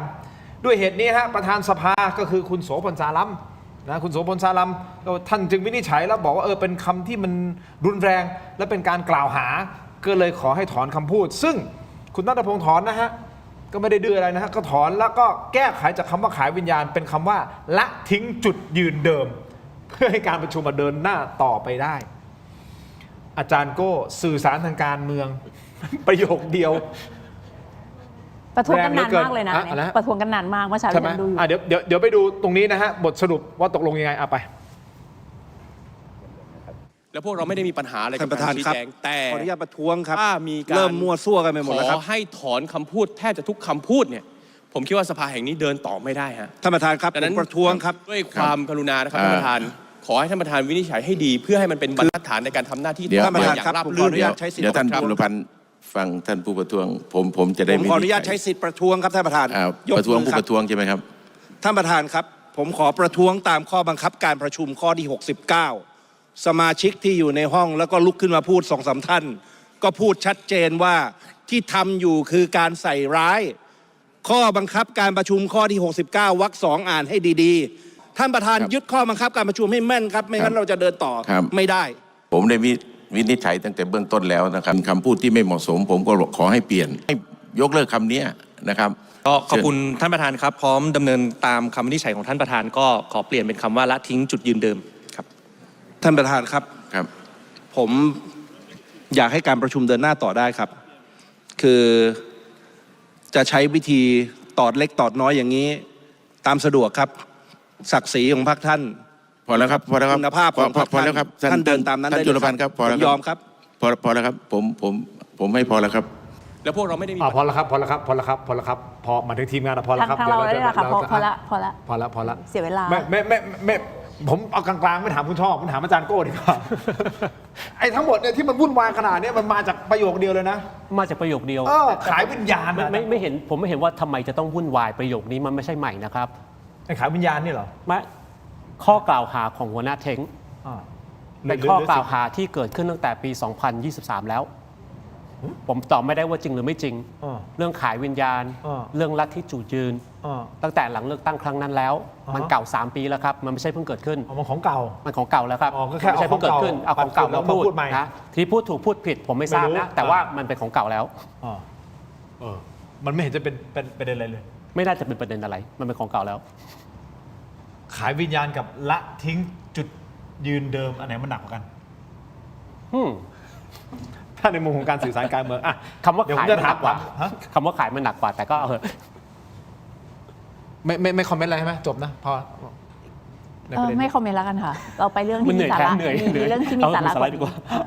อ้าวอันนี้อ๋อแสดงว่าคุณเทงพูดไม่มีสาระเอางี้ดิฉันเนี่ยคิดว่าดิฉันเห็นด้วยกับอาจารย์โก้ว่าเรื่องมันเก่าแล้วดิฉันตำหนิคุณเทงดีกว่าว่าคุณเทงไม่น่าเอาเรื่องเก่าแล้วมาพูดเลยเขาก็รู้กันหมดแล้วเรื่องนี้ไม่ต้องเอามาพูดหรอกแรงกว่าที่ผมอธิบายเมื่อกี้นะไม่รู้แต่ไม่ได้หมายความว่าไม่ใช่ความจริงไม่แต่ว่าถ้าพูดในแง่ของการสื่อสารทางการเมืองนะพูดแบบนี้มันทำให้ประเด็นเนี่ยกลายเป็นว่าเพื่อไทยสามารถหยิบเรื่องนี้ขึ้นมาแล้วมันก็กลบโครงสร้างของการอภิปรายของคุณเทงซึ่งดีมากคือเรื่องการพูดเรื่องการที่รัฐบาลผูกขาดแทบทุกอำนาจแล้วแต่กลับไม่เอาอำนาจนั้นความมั่นคงนั้นมาทำเพื่อประชาชนใช่ไหมคนก็มาสนใจไอ้เรื่องขายวิญญาณเนี่ยทั้งที่จริงๆแล้วเนี่ยคุณเทงต้องพูดประเด็นนี้เพราะว่ามันเป็นคลัสเตอร์ที่2ไงว่าการที่มีพรรคการเมืองทุกพรรครอเป็นรัฐบาลเนี่ยทำให้รัฐบาลมีทางเลือกมากมายโดยที่ไม่มีใครมีพลังต่อรองเลยเขาก็มั่นคงมากมันเป็น1 ในประเด็น1 ใน 5 ประเด็นของการอภิปรายเพียงแต่ว่าพอใช้ถ้อยคำแบบนี้มันก็เปิดช่องเนาะซึ่งก็อย่างที่ว่าตำหนิคุณเทงแล้วกันว่าไม่น่าเอาเรื่องเก่ามาพูดโอเคจบประเด็นนี้ข้ามไปแต่ยังอยู่ในสภานะฮะเพราะว่าท่านนายกรัฐมนตรีท่านพูดในสภาหรือเปล่าผมไม่แน่ใจแต่ท่านขอบคุณขอบคุณประชาชนครับขอบคุณประชาชนที่ประหยัดพลังงานคือตรงนี้ท่านแถลงนโยบายใช่แหละแต่ว่าในห่วงเวลาเดียวกันช่วงประมาณนี้ท่านขอบคุณประชาชนที่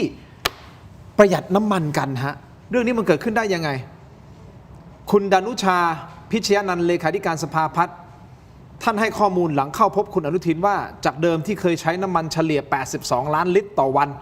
ในช่วงก่อนหน้านี้ตั้งแต่วันที่ 5 เมษายนเป็นต้นมาปริมาณการใช้น้ำมันโดยเฉพาะน้ำมันดีเซลเนี่ยจากการใช้82 ล้านลิตรมันปรับลดลงค่อนข้างมากมาอยู่ที่วันละ45 ล้านลิตรครับและเมื่อวันที่ 6 เมษายนใช้อยู่ประมาณสัก56 ล้านลิตรนะฮะซึ่งมันลดลงท่านนายกรัฐมนตรีก็เลยฝากขอบคุณประชาชนที่ช่วยกันประหยัดพลังงานท่านนายกพูดขอบคุณนะครับที่ช่วยกันประหยัดพลังงานครับมีกูรูหลายท่านก็ออกมาวิเคราะห์ฮะเรื่องตัวเลขการใช้น้ำมันที่มันลดลงหนึ่งในกูรูนั้นก็คือพี่ตุ้มหนุ่มเมืองจันทร์รู้จักกันใช่ไหมพี่ตุ้มบอกผ่าน Facebook ของตัวเองน่าสนใจเอาภาพ Facebook ของไหนพี่ตุ้มเนี่ย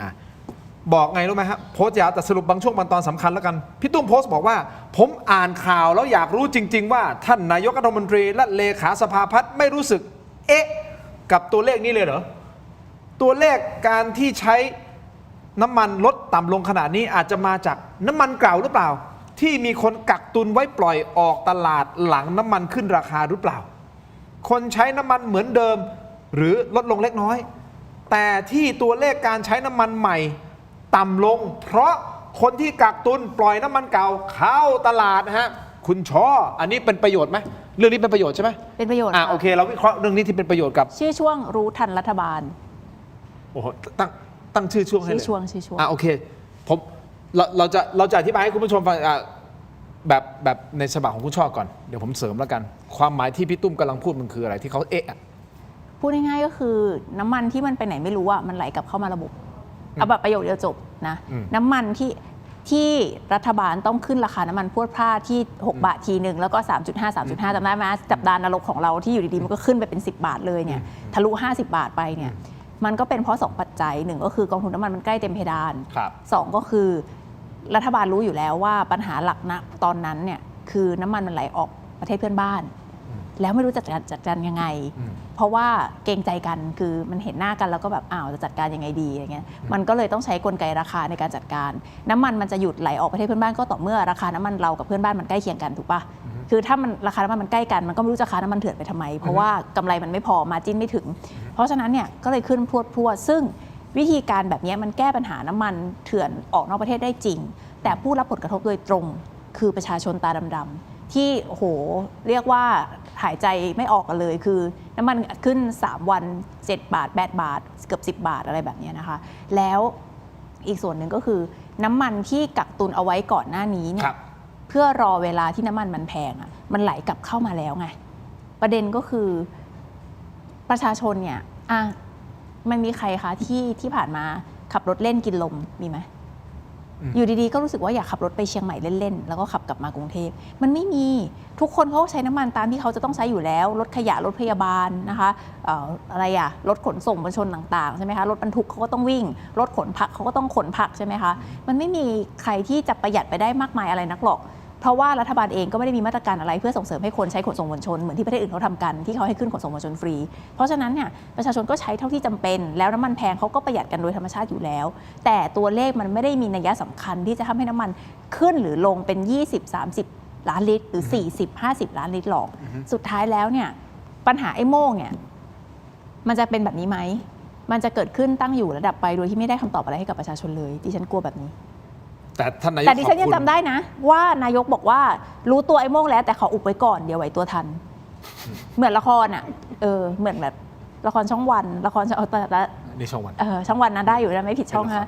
ละครช่องวันอ่ะมันแบบคลิปแฮงกิ้งไว้ก่อนแบบอย่าเพิ่งเฉลยเดี๋ยวรอดูอาทิตย์หน้าอะไรอย่างเงี้ยแบบคงสวัสดีรอดูอาทิตย์หน้าอย่างงี้แต่ท่านนายกก็มาขอบคุณนะขอบคุณประชาชนที่ประหยัดพลังงานกันนะก็ประหยัดการใช้น้ำมันพี่ตุ้มแกบอกว่าจังหวะนรกคือพูดอะไรออกมาพูดอีกครั้งได้ไหมบริหารการเมืองเก่งมากหลักแหลมมีไหวพริบมองแบบโอ้โหเดินหมาก3 ชั้น 5 ชั้นตามไม่ทันเลยเรื่องคุณธรรมนัสละครฉากใหญ่เมื่อเช้าทำไมไม่เอาความสามารถมาบริหารประเทศบ้างอะทำไมบริหารแต่การเมืองทำไมถึงไม่บริหารประเทศให้มันได้เท่ากับการความสามารถในการบริหารการเมืองอย่างหลักแหลมของพวกคุณหรือเพราะว่าการบริหารการเมืองมันทำให้ผลประโยชน์ของพวกคุณได้เต็มเม็ดเต็มหน่วยแต่บริหารประเทศไม่เกี่ยวไงมันเป็นผลประโยชน์ประชาชนความมั่นคงของรัฐบาลนี้ที่เกิดจากเสถียรภาพภายในสภาสูงสภาล่างองค์กรอิสระศาลมันมีไว้เพื่อรับใช้ผลประโยชน์ของพวกเขาไม่ใช่ผลประโยชน์ของพวกเราอย่างนี้นะฮะคุณผู้ชมครับการพูดของผู้นำสูงสุดนายกรัฐมนตรีมันมีผลกับทุกๆอย่างนะมีผลทางจิตวิทยามีผลกับผู้คนที่ฟังมีผลกับคณะรัฐมนตรีเองด้วยเพราะฉะนั้นแต่ละอย่างที่นายกพูดออกมามันคือคำพูดที่มันเป็นนายใหญ่นะพูดออกมาแล้วคนมันจะจับจ้องอยู่ถูกต้องไหมครับการที่นายกรัฐมนตรีบอกว่าขอบคุณประชาชนที่ช่วยกันประหยัดพลังงานช่วยกันประหยัดการใช้น้ำมันจนทำให้ตัวเลขของการใช้น้ำมันลดลงก่อนหน้านี้นะครับผมอธิบายแบบสั้นๆที่พี่ตุ้มหนุ่มเมืองจันทร์กำลังพูดอยู่นะครับอธิบายแบบง่ายๆก่อนหน้านี้การผลิตน้ำมันเอาเป็นดีเซลแล้วกันเนาะที่เขาบอกวันหนึ่งประมาณสัก60 กว่าล้านลิตรนะอาจารย์โก้ถ้าจำได้นะก่อนที่จะเกิดวิกฤตสงครามนี้ใช่ไหมครับพอหลังจากเกิดวิกฤตได้ไม่นานน่ะจำได้ใช่ไหมฮะตัวเลขมันขึ้นมาเลยเฮ้ยโอ้โหโรงกลั่นนี่ต้องกลั่นเพิ่มแล้วออกมาสู่ระบบเนี่ยจ่ายน้ำมันออกมาจาก6 โรงกลั่นเนี่ยมันเพิ่มขึ้นนะจากวันละ60 กว่าล้านลิตรขึ้นเป็น84 ล้านลิตรซึ่งขึ้นมา17 ล้านลิตรเราก็ถามว่า17 ล้านลิตรมันขึ้นมาได้ยังไงท่านนายกตอนนั้นบอกว่าอะไรรู้ไหมก็ประชาชนเนี่ยตื่นตระหนกกักตุนด้วยตื่นตระหนกประชาชนมีแกลลอนน้ำมัน100,000 แกลลอนอยู่ที่บ้านก็ไม่รู้แต่ว่าท่านพูดอย่างนี้ไงว่าเราตื่นตระหนกกักตุนใช้จนน้ำมันขาดหน้าปั๊ม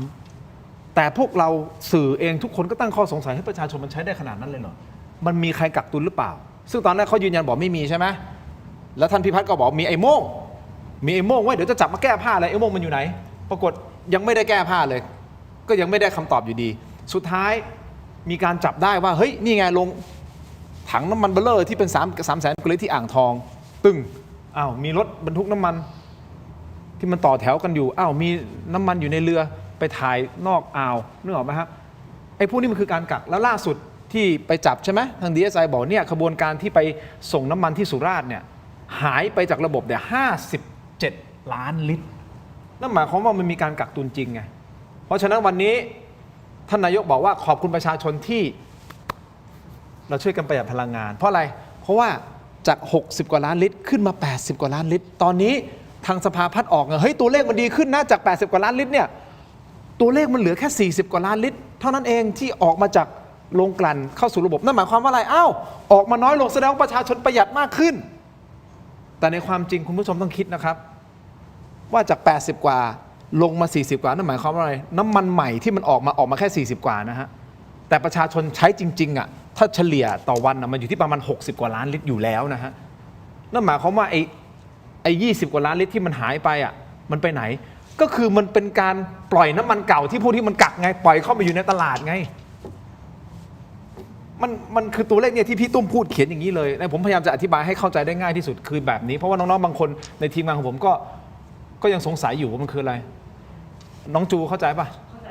เข้าใจแล้วมันเข้าใจจริงป่ะเนี่ยน้ำมันที่กักไว้มันไหลกลับมาแล้วค่ะใช่น้ำมันที่เอาง่ายๆน้ำมันที่ไหลกลับมาแต่นายกเขาไม่ได้พูดตัวนี้นายกเขาพูดตัวที่เฮ้ยตอนแรกมัน80 กว่าล้านลิตรตอนนี้มันเหลือแค่45 ล้านลิตรแสดงว่าใช้น้อยลงขอบคุณคนไทยที่ประหยัดพลังงานใช้น้อยลงอ้าวก็ที่ของใหม่มันออกมาแค่40 กว่าเพราะอะไรเพราะมันมีของเก่าไหลเข้ามาไงก็แสดงว่ามันมีกระบวนการกักตุนไงที่มันไหลเข้ามาเพราะว่าเราใช้ทุกวันอยู่ที่60 กว่าล้านลิตรอยู่แล้วนี่แหละครับที่พี่ตุ้มหนุ่มเมืองจันทร์กำลังจะบอกว่าเอ๊ะจริงเท็จผมให้นักวิชาการกูรูมาขยายความเพิ่มเติมแล้วกันแต่ผมพยายามจะอธิบายสิ่งที่พี่ตุ้มโพสต์แบบนี้ว่าไม่มีเอ๊ะเลยเหรอผมถึงบอกว่าโยงกลับมาว่านายกพูดอะไรเนี่ยคนฟังนะสื่อสารทางการเมืองอาจารย์โก้แบบเนี้ยมีคนเคยพูดในรายการนะพี่ตู่จตุพรเคยพูดบอกว่านายกอ่ะเขาใช้คำดีนะเหมือนโดนให้ข้อมูลที่ผิดแล้วสื่อสารออกมานายกกลายเป็นแบบโดนต้มโดนหลอกอันนี้เป็นอย่างนั้นหรือเปล่าไม่นายกหรือหนังตะลุงคิดเองไม่ได้เหรอคือถ้าคุณเป็นนายกแล้วคุณรับข้อมูลผิดแล้วพูดเลยคุณเป็นนายกได้ไงอ่ะไม่รู้คืออันนั้นผมว่ามันแย่กว่าอีกนะถ้าคนเป็นนายกเนี่ยยอมให้ข้าราชการต้มตุนได้ยอมรับข้อมูลผิดแล้วออกมาพูดได้เนี่ยอันนี้ผมว่าปัญหาหนักแต่ผมไม่ทราบว่าเป็นอย่างนั้นหรือเปล่านะครับแต่สิ่งที่ทราบสิ่งที่เห็นชัดก็คือสิ่งที่นายกพูดออกมาประชาชนไม่เชื่อถือเพราะว่าประชาชนเห็นความเป็นจริงและสิ่งที่นายกพูดกับความเป็นจริงที่เกิดขึ้นนั้นมันเป็นโลกที่คู่ขนานกันมันไม่ใช่โลกเดียวกันเพราะฉะนั้นสิ่งที่พูดออกมาประชาชนจึงไม่สามารถเชื่อได้และมันไม่มีวิธีการสื่อสารอันใดที่จะสามารถให้เชื่อได้และผมพูดตามตรงนะการสื่อสารทางการเมืองนะมันไม่ใช่ต้องพูดความจริงหมดหรอกโลกของความเป็นจริงก็คือสื่อสารทางการเมืองเนี่ยคุณเอาความจริงมาและคุณก็บิดให้มันเบี้ยวเพื่อผลประโยชน์ของคุณนี่คือ real politics แต่มันก็จะต้องมีฐานของความเป็นจริงตรงนั้นด้วยแต่สิ่งที่เกิดขึ้นในประเทศไทยก็คือฐานของความเป็นจริงมันตรงกันข้ามแต่สิ่งที่คุณพูดเนี่ยมันตรงกันข้ามหมดทุกสิ่งทุกอย่างเพราะฉะนั้นอย่างที่เห็นเนี่ยไม่มีใครเชื่อออกรายการไหนพูดเรื่องนี้ก็ไม่มีใครเชื่อดูข่าวใน Twitter ในที่ไหนก็ไม่มีใครเชื่อดูในคอมเมนต์ของรายการนี้นอกจากว่าชมว่าคุณช่อสวยเก่งพิธีกรหล่อหลายคนนี่มันหัวล้านพูดมากนอกจากนั้นก็ไม่มีใครเชื่อเพราะฉะนั้นมันช่วยไม่ได้จริงๆมันช่วยไม่ได้จริงๆงั้นแสดงว่าท่านนายกปิดวาจาแล้วก็แถลงอาทิตย์ละครั้งนี่คือเป็นสิ่งที่ถูกต้องหมายถึงว่าแก้ไขสถานการณ์ที่อาจจะพูดอะไรที่อาจจะไม่ตรงข้อเท็จจริงเท่าไหร่ปัญหามันไม่ใช่เรื่องของปริมาณดิฉันย้ำอีกครั้งปัญหาคือเรื่องของคุณภาพการแถลงนะถ้าเรื่องเล่าของนายกเนี่ยยังเป็นเรื่องเล่าคู่ขนานกันเองไม่ใช่แค่โลกของนายกกับโลกประชาชนคู่ขนานกันเท่านั้นเรื่องเล่าของนายกยังมี2เรื่องในตัวเองก็คือเรื่องเล่าแรกบอกว่าที่ผ่านมาประชาชนกักตุน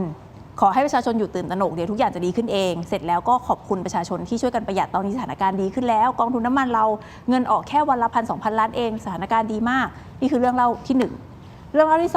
2มีไอ้โม่งจริงๆกำลังหานี่ได้ตัวแล้วแต่ว่ายังพูดออกมาไม่ได้เดี๋ยวไหวตัวทันกำลังติดตามพิพัฒน์รับลูกบอกว่าเดี๋ยวจะแก้ผ้าไอ้โม่ง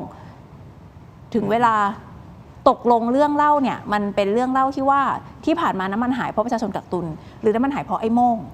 นายกตกลงกับตัวเองให้ได้ก่อนว่าจะเอาเรื่องไหนไม่ใช่พูด2เรื่องไปพร้อมๆกันอันนี้ขอบคุณคุณช่อที่พูดประเด็นนี้นะครับก็ตั้งเป็นคำถามแล้วกันว่าตกลงนายกเชื่อเรื่องอะไรอันนี้ผมไม่ทราบตอบแทนนายกไม่ได้แต่ที่แน่ๆประชาชนเขาเสพข่าวเราติดตามข่าวสื่อเองก็เสพข่าวแล้วก็ติดตามข่าวมันก็ทำให้คุณผู้ชมประชาชนทุกคนคิดไปในทิศทางเดียวกันว่ามันต้องมีไอ้โม่งกักตุนและล่าสุดคุณผู้ชมครับที่กระทรวงยุติธรรมเมื่อวานนี้เองนะครับท่านพลตำรวจโทรุธพลนวรัตน์ท่านรัฐมนตรีว่าการกระทรวงยุติธรรมนะครับแถลงข่าวซึ่งมี DSI มาด้วยนะฮะและยังมีรองผบตรท่านสำราญนวลมารวมถึงกรมการค้าภายในแล้วก็กระทรวงพลังงานก็มาร่วมแถลงด้วยนะครับมันมีข้อมูลน่าสนใจแบบนี้เขาบอกจากการตรวจสอบผ่านระบบ GPS ร่วมกับกล้อง license plate ก็คือกล้องอ่านป้ายทะเบียนอะพบว่าคุณผู้ชมฟังนะมีรถบรรทุกน้ำมันกว่า 11,067 คันที่รับน้ำมันออกมาจากคลังน้ำมันแล้ว แต่กลับไม่นำไปส่งที่สถานีบริการก็คือไม่ไปได้ส่งปั๊มละเพราะมันระบุเป้าหมายนี่ใช่ไหมคันนี้ออกมาต้องไปส่งปั๊มนี้1 2 3 4 5 6 7 8 9 10อะไรก็ว่าไป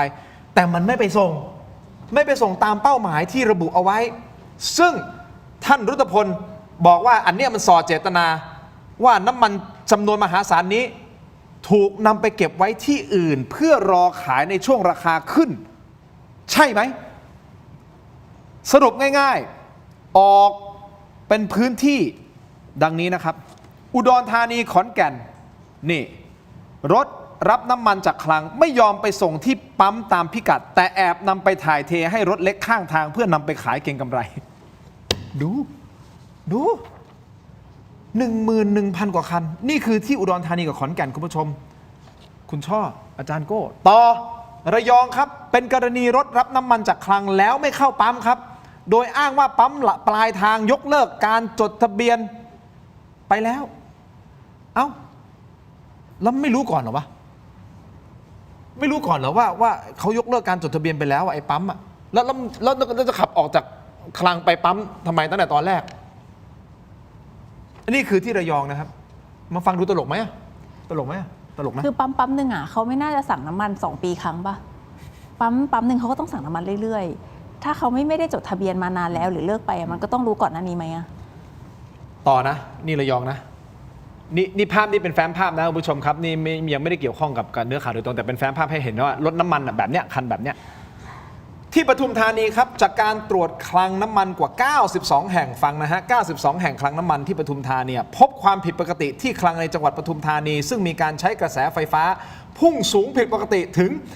1,600 กิโลวัตต์จากปกติเขาใช้ประมาณสัก500 กิโลวัตต์อันนี้ขึ้นมา3เท่าในช่วงวันที่20ถึง25มีนาคมซึ่งเป็นจังหวะก่อนที่ราคาน้ำมันมันจะปรับขึ้น6 บาทจำได้ไหมปรับขึ้นวันไหนปรับขึ้นวันที่26มีนาคมไงนั่นหมายความว่าอะไรเฮ้ยตั้งแต่20ถึง25เขารู้ก่อนหรือเปล่าวะ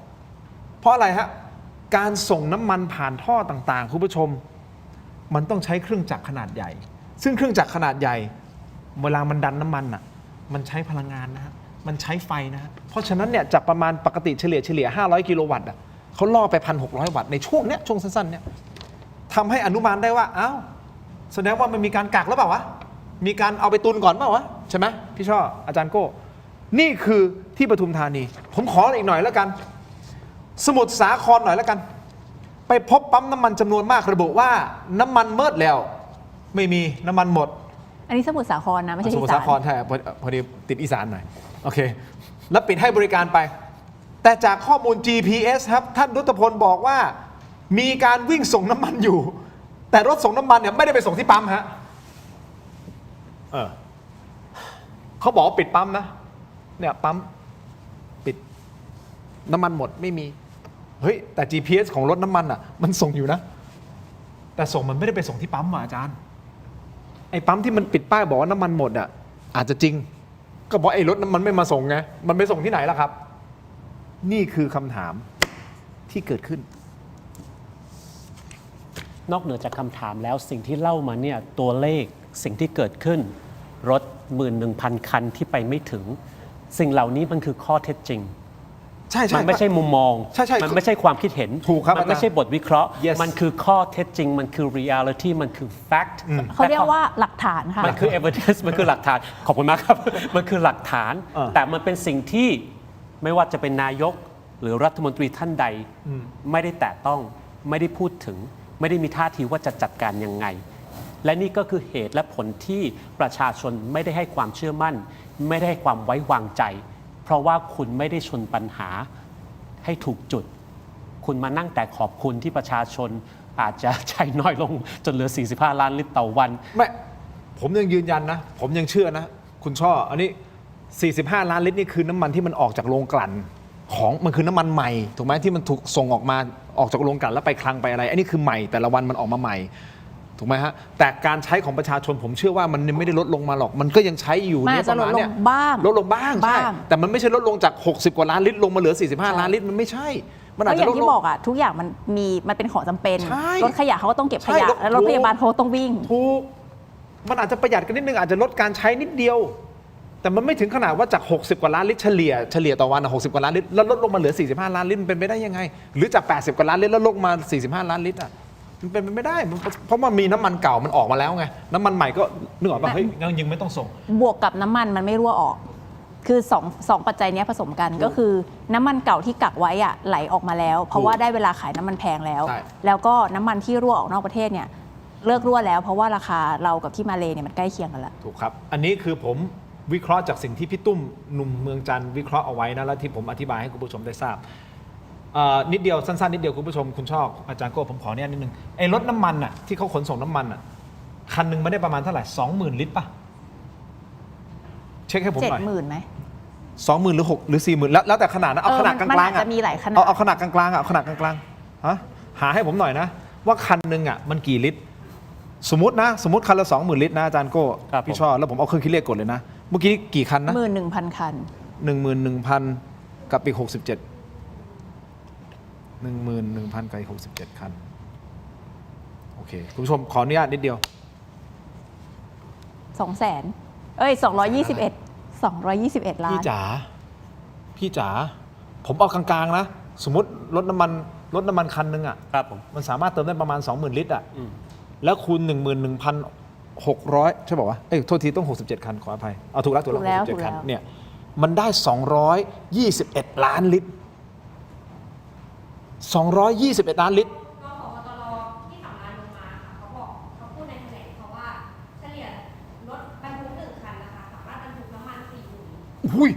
ก็คือ2เท่าก็คือ400เฉลี่ยเกือบ500ล้านเฉลี่ยนี่คือท่านสำราญนวลมาท่านรองผบ.ตร.พูดเองนะบอกว่ารถน้ำมันคันนึงเฉลี่ยประมาณ 40,000 ลิตรต่อคัน 11,000 ก็คูณ2ไปเลยก็คูณ2ก็เท่ากับ442ล้านลิตรประมาณ450 ล้านเท่ากับว่าน้ำมันที่มันไม่ได้ส่งปั๊มที่เขาบอกที่เขาพูดเนี่ยที่เขาแถลงข่าวไม่ได้นำไปส่งสถานีบริการปั๊มน้ำมันตามเป้าหมายที่ระบุไว้เนี่ย10,000 กว่าคันเนี่ยเท่ากับน้ำมันไม่ได้เข้าสู่ระบบที่เราไปเติมที่เราสามารถไปเติมที่ปั๊มได้เนี่ย450 ล้านลิตรโดยประมาณคุณผู้ชมคิดเอาครับรู้ยังน้ำมันหายไปไหนที่ผ่านมาอันนี้ผมไม่ได้พูดอันนี้คือรัฐมนตรีว่าการกระทรวงยุติธรรมเป็นคนพูดท่านพลตำรวจโทรุตพลนวรัตน์นะรัฐมนตรียุติธรรมแล้วก็ยังมีท่านรองผบ.ตร.ท่านสำราญนวลมาซึ่งท่านเป็นบุคคลที่ไปทำเรื่องนี้และร่วมกับ DSI ด้วยนะครับดิฉันขยายความให้ไหมคะว่าที่ผ่านมาที่นายกพยายามพูดว่าน้ำมันไม่ขาดเนี่ยมันจริงเพราะน้ำมันจากช่องแคบฮอร์มุซเดินทางมาถึงไทยใช้เวลา2เดือนเพราะฉะนั้นน้ำมันจะเริ่มช็อตเทจมันขาดจริงๆเนี่ยมันคือสิ้นเดือนนี้ค่ะนั่นก็คือ2เดือนนับจากสงครามเกิดวันที่28 กุมภาเพราะฉะนั้นเราเอาคร่าวๆก็คือสิ้นเดือนเมษายนเนี้ยมันคือ2เดือนที่เรือมันออกมาไม่ได้ใช่ไหมคะเพราะฉะนั้นเนี่ยไอเรือที่บอกว่ามาถึงมาอะไรนั่นก็อีกเรื่องหนึ่งนะแต่ว่าคือช่องทางการค้าขายปกติที่เรือเดินทางมาโดยปกติเนี่ยมันมาไม่ได้เนี่ยที่มันโดนปิดไปเมื่อ2เดือนที่แล้วเนี่ยถ้ามันออกมาได้มันจะมาถึงสิ้นเดือนนี้ไงเพราะฉะนั้นในเรือที่ออกมาก่อนหน้านั้นเนี่ยมันคือสถานการณ์ปกติเพราะฉะนั้นน้ำมันที่ผ่านมายังไม่ขาดแต่ที่หน้าปั๊มมันขาดวันนี้เราก็ได้เห็นหลักฐานแล้วว่ามันขาดเพราะอะไรขาดเพราะอะไรแล้วมันไปอยู่ไหนคำถามก็คือว่าที่บ้านคุณมีถังน้ำมันใต้ดิน200,000 ลิตรปะไม่มีผมไม่ใช่ปั๊มน้ำมันถ้าที่บ้านเราไม่มีแล้วบ้านใครมีปั๊มน้ำมันคือน้ำมันเนี่ยมันไม่ได้เก็บในคลาวด์นะคะทุกท่านน้ำมันไม่สามารถเก็บในคลาวด์ไม่สามารถเก็บใน USB ได้น้ำมันต้องเก็บในถังเพราะฉะนั้นถ้าคุณไม่มีศักยภาพในการเก็บน้ำมันคุณก็กักตุนไม่ได้นะคะวิธีการเนี่ยเท่าที่ดิฉันได้ฟังมาก็มีหลากหลายวิธีเก็บในน้ำนะคะเอาไปลอยเรืออยู่นะคะหรือไม่ใช่เอาไปลอยเรืออยู่คือน้ำมันไม่ได้เคลื่อนย้ายง่ายเนาะน้ำมันมันมวลมันใหญ่เนาะก็คือเรือแล่นช้าใช่ไหมคะหรือว่าใช้ขนถ่ายไปเก็บตามโกดังน้ำมันต่างๆคือผู้ที่มีศักยภาพในการกักตุนเนี่ยดิฉันว่าก็ต้องเป็นคนใหญ่คนโตแหละคนใหญ่คนโตระดับมีตำแหน่งแล้วเรือที่มันลอยลำอยู่แล้วครับที่เขาบอกว่าแล่นช้าๆไม่ยอมเข้าเรือแล้วก็อยู่ข้างนอกไม่ยอมเข้าสักทีอันนั้นก็คือเก็งกำไรไงเพราะว่ารู้อยู่แล้วว่าน้ำมันน่าจะต้องขึ้นใช่ไหมคะนี่แหละก็คือทุกวิกฤตมีโอกาสเสมอแต่โอกาสนั้นไม่ใช่โอกาสของเราคือทุกวิกฤตเป็นวิกฤตของเราแต่เป็นโอกาสสำหรับเขาซึ่งจะค้ากำไรนะคะดิฉันก็ ก่อนหน้านี้วัน2 วันใช่ไหมผู้บริหารมาม่าเพิ่งออกมาพูดดิฉันประทับใจมากนะว่าคือเวลาที่มันต้องร่วมทุกข์ร่วมสุขเฉลี่ยทุกข์เฉลี่ยสุขกันน่ะถ้าผู้ประกอบการทุกคนแบกรับการกำไรลดลงหรืออาจจะขาดทุนบ้างสักนิดสักหน่อยเนี่ยผลมันก็ไม่ต้องตกกับประชาชนไงแต่ถ้าทุกคนไม่แบกรับกำไรที่ลดลงเลยทุกคนจะเอากำไรเท่าเดิมแล้วก็มีคนชั่วร้ายบางคนที่เอากำไรเพิ่มขึ้นด้วยจากวิกฤตการณ์ทั้งหมดที่เกิดขึ้นผลกระทบมันก็กลายเป็นมวลที่มันตกแผลมาอยู่ที่ประชาชนซึ่งเป็นกลุ่มคนที่ไม่มีพลังจะรับมือกับวิกฤตมากที่สุดแล้วก็คือชาวบ้านตาดำๆทุกวันนี้ใครเดือดร้อนที่สุดเกษตรกรชาวนาเนี่ยดิฉันขอพูดหน่อยเถอะทุกคนไม่รู้นะคะว่าระเบิดเวลาลูกต่อไปเนี่ยคือวิกฤตข้าวยากหมากแพงใช่ครับไม่มีวันที่เราจะคิดเลยว่าประเทศอย่างเราซึ่งเป็นประเทศแบบศูนย์กลางอาหารโลกเนี่ยจะเจอวิกฤตข้าวยากหมากแพงเดี๋ยวได้เห็นค่ะเพราะอะไรหน้านานี้เนี่ยเก็บเกี่ยวเสร็จปุ๊บลงข้าวใหม่ไม่ได้เพราะปุ๋ยไม่มีปุ๋ยต่อให้มีก็แพงเกินไปชาวนาคำนวณแล้วเข้าเนื้อแน่นอนเพราะฉะนั้นดิฉันฟังชาวนามาทั่วประเทศเขาบอกว่าปลูกกินแต่ไม่ปลูกขายคือตามวิสัยชาวนาไทยเนาะยังไงก็ต้องปลูกข้าวคือมีข้าวกินอุ่นใจที่เหลือเดี๋ยวหาปูหาปลาหาผักเอาเดี๋ยวไปดิ้นรนข้างหน้าได้มีไก่มีไข่กินได้แต่มีข้าวไว้กินเองแต่ไม่มีไว้ขายเพราะไม่มีเงินเติมน้ำมันสูบน้ำเข้านาไม่มีเงินไปซื้อรถไถรถเกี่ยวไม่มีหมายถึงว่าเติมน้ำมันรถไถรถเกี่ยวไม่มีเงินไปซื้อปุ๋ยแล้วฤดูกาลนี้เนี่ยครอปก็จะไม่มีการลงฤดูกาลต่อไปอาจจะแล้งไม่มีน้ำเพราะฉะนั้น2ฤดูกาลติดที่จะไม่มีข้าวออกสู่ตลาดแล้วปลายปีนี้กับต้นปีหน้าคุณจะเจอวิกฤตข้าวแพงซึ่งข้าวเนี่ยมันอ่อนแอที่สุดเพราะว่าข้าวเนี่ยมาร์จิ้นมันต่ำมากอยู่แล้วคือชาวนาขายข้าวได้กำไรน้อยมากอยู่แล้ว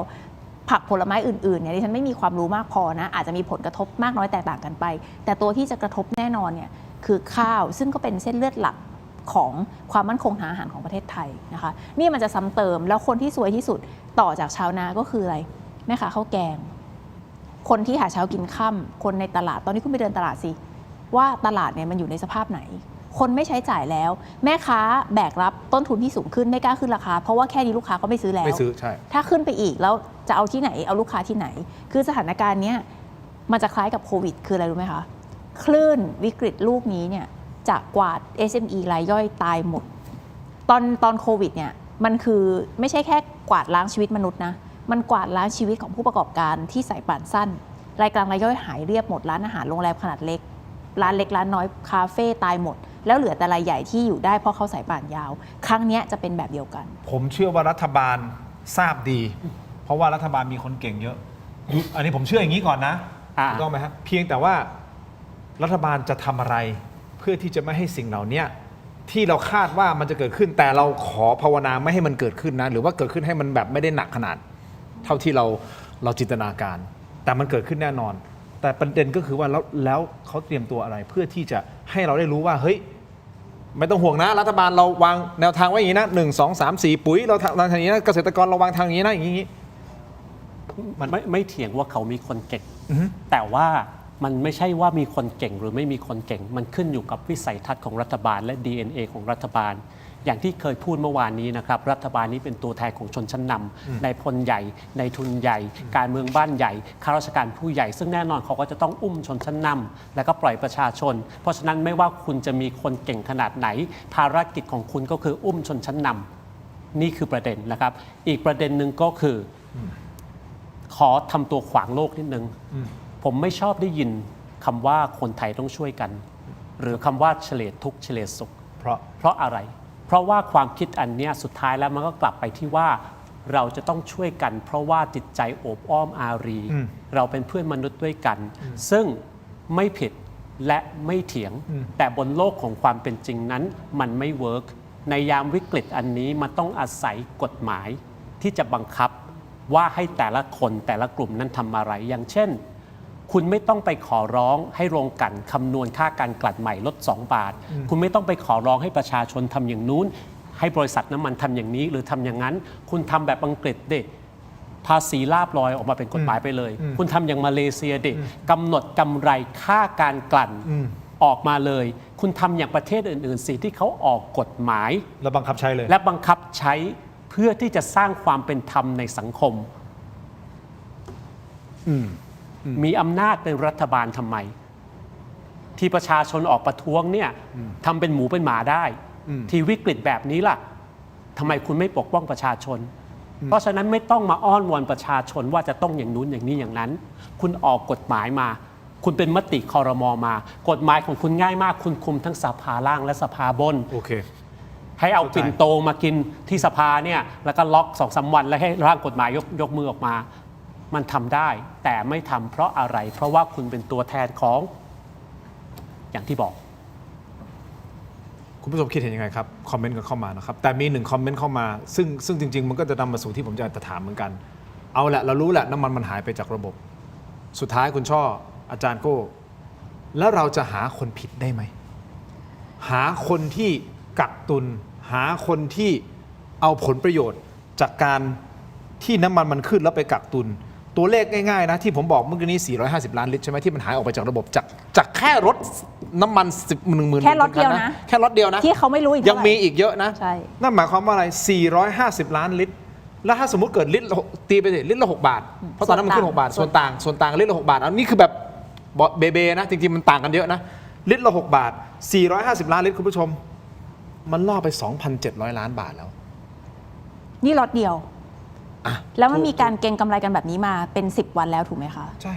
เพราะวิกฤตเราอยู่กันมาหลายวันแล้วนะขนาดเขาลบกันเดือนกว่าแล้วนะใช่ดิฉันก็ทวนคำพูดของคุณโรมที่บอกว่านี่อาจจะเป็นการถอนทุนคืนหลังเลือกตั้งที่เร็วที่สุดและโหดเหี้ยมที่สุดในประวัติศาสตร์ชาติไทยนี่คืน plus แล้วนะคืน plus แล้วคืน plus จะรอเอาคืนยิ่งกว่า plus อุ้ยอย่างนั้นเลยถ้าถามว่าจะมีคนผิดไหมเนี่ยเมื่อกี้เนี่ยทั้งเรื่องตัวเลขน้ำมันอะไรคนอย่างเราเนี่ยนั่งจิ้มเครื่องคิดเลขกันเรายังคิดได้ทุกคนก็ต้องคิดได้โจ่งแจ้งไหมคะหลักฐานชัดเจนไหมคะลองย้อนกลับไปค่ะแค่2 เดือนที่แล้วเองตอนเลือกตั้งเนี่ยหลักฐานการทุจริตชัดเจนไหมคะโจ่งแจ้งไหมคะชลบุรีเขต 1ชัดเจนไหมคะโจ่งแจ้งไหมคะสุพรรณบุรีทุกเขตโจ่งแจ้งไหมคะมีอะไรเกิดขึ้นหรือเปล่าเหมือนกันอำนาจรัฐไม่ได้ใช้เพื่อความเป็นธรรมกับประชาชนอำนาจรัฐนะวันนี้ถูกใช้เพื่อพยุงและสานต่ออำนาจของผู้ที่กลุ่มอำนาจรัฐนะวันนี้ขอแจมด้วยสนุกมากเจ้าของพนันออนไลน์เคยจับได้ไหมสองท่านมาเราถล่มแต่รัฐบาลซ้ายขวาเราไม่อคติอะไรเกินไปใช่ไหมกับเราต้องอคติหน้าที่ของประชาชนคือตรวจสอบอำนาจรัฐไม่ว่ารัฐบาลนั้นเป็นรัฐบาลไหนถ้าคุณตรวจสอบเพียงบางรัฐบาลคุณไม่ตรวจสอบอันนี้ปัญหาอยู่ที่ตัวคุณแล้วแต่ถ้าคุณตรวจสอบทุกรัฐบาลเพราะว่าคุณเป็นประชาชนที่ต้องการที่จะให้รัฐบาลนั้นใช้อำนาจอย่างเป็นธรรมไม่ทุจริตตรวจสอบได้วิพากษ์ได้วิจารณ์ได้นี่คือหน้าที่ของพลเมืองนะครับที่ผมสอนนักศึกษาขอนิดหนึ่งประชาชนที่รัฐบาลพูดอะไรก็เชื่อทำอะไรก็เชียร์เขาเรียกว่าพลเมืองซอมบี้ไม่มีสมองของตนเองเพราะฉะนั้นหน้าที่ของเราทุกคนคือตรวจสอบไม่ใช่เพราะว่าเกลียดรัฐบาลไม่ใช่เพราะว่าชังชาติแต่เพราะว่าเราทุกคนเชื่อว่าเราประชาชนและประเทศชาติสมควรที่จะได้ในสิ่งที่ดีกว่านี้เท่านั้นเองเพราะฉะนั้นจงมีอคติกับทุกรัฐบาลเราเปิดดีลเลยวันไหนที่พรรคประชาชนเป็นรัฐบาลเดี๋ยวดิฉันมารายการคุณทินวิพากษ์วิจารณ์รัฐบาลประชาชนเอาแบบคูณ2เข้มข้นกว่านี้เดี๋ยวทำให้ดูไม่อคติเพราะว่าเป็นรัฐบาลที่เราเลือกมาเรายิ่งคาดหวังกว่ารัฐบาลที่เราไม่ได้เลือกมาจัดหนักถูกต้องเพราะว่าถ้าเป็นรัฐบาลพรรคประชาชนเรายิ่งคาดหวังกว่าคุณจะคาดหวังรัฐบาลพรรคประชาชนเท่ารัฐบาลอนุทินเหรอไม่คุณต้องคาดหวังกว่า 2-3 เท่าขึ้นไปเพราะว่าโอเคถูกไหมเพราะว่ามันมีมาตรฐานการทำงานของมันอยู่เอาอย่างนี้ไหมผมพูดตรงๆเลยนะผมคาดหวังรัฐบาลชุดนี้มากกว่ารัฐบาลของคุณแพทองธารเพราะฉะนั้นอย่าแปลกใจถ้าผมตรวจสอบรัฐบาลชุดนี้มากกว่าโอเคส่วนเราก็เป็นพื้นที่ให้คนที่ตรวจสอบมาในรายการจัดเต็มแต่ในเวลาเดียวกันเราก็เปิดพื้นที่ให้กับทางด้านของฝั่งรัฐบาลหรือใครก็แล้วแต่นะฮะที่อยากจะมาแสดงความคิดเห็นในรายการสามารถนะฮะจริงๆผมเคยพูดประเด็นนี้ในรายการก่อนหน้านี้ที่เราบอกผมมีไอเดียว่าอยากจะให้ประชาชนที่เป็นปากเป็นเสียงของประชาชนจริงๆอ่ะไม่ใช่นักวิชาการไม่ใช่คนจากรัฐบาลไม่ใช่คนจากข้าราชการแต่เป็นประชาชนจริงๆแล้วผมอยากจะให้โปรเจกต์นี้เริ่มต้นที่ถกไม่เถียงความหมายคืออะไรผมเห็นหลายๆคอมเมนต์เป็นคอมเมนต์ที่ดีมากนะผมอยากจะเรียนเชิญมาออกรายการแล้วมาวิเคราะห์มานั่งวิจารณ์มานั่งอยู่ตรงเนี้ย อาจจะมีอาจารย์คนนี้มาแต่คุณมาในนามของประชาชน หลายคนนะที่คอมเมนต์เข้ามาเลยผมดีเจ๋งชอบ แล้วหลายคนบางคนก็วิพากษ์วิจารณ์ผมก็ดีผมชอบเหมือนกันเพื่อจะมานั่งคุยกัน นี่ก็จะเป็นเสียงของประชาชนโปรเจกต์นี้ขอให้ทีมงานถกไม่เถียงผมส่งสัญญาณให้นะฮะเราเริ่มวิธีการหาวิธีการในการด้วยกันเห็นด้วยไหมครับออนไลน์สตรีมยาร์ดเข้ามาได้ใช่ก็ออนไลน์เข้ามาหรืออะไรนึกออกมาเป็นวิดีโอคอลเดี๋ยวหาวิธีทีมงานเราเก่งอยู่แล้วเห็นด้วยไหมกับสิ่งที่ผมพูด